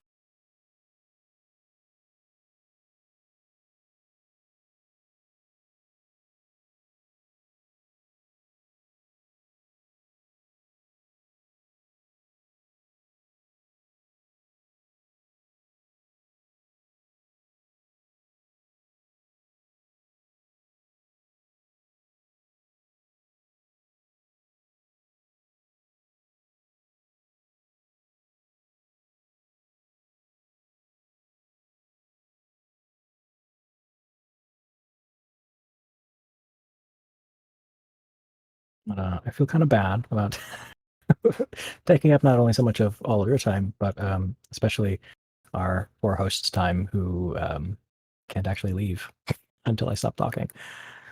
Um, so I should probably call it here and just say that if you have any other things that you want to discuss, you can find me anytime on the balance. I'm always lurking. So you probably have to ping me to get my attention because I'm busy.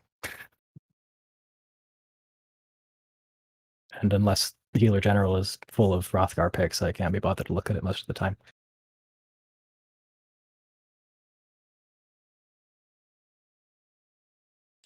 Okay. Well, thank you for that talk on the healers. Chances are we'll have another announcement on our next stage event coming soon, so be sure to watch the upcoming stage events channel. Thank you everyone for coming.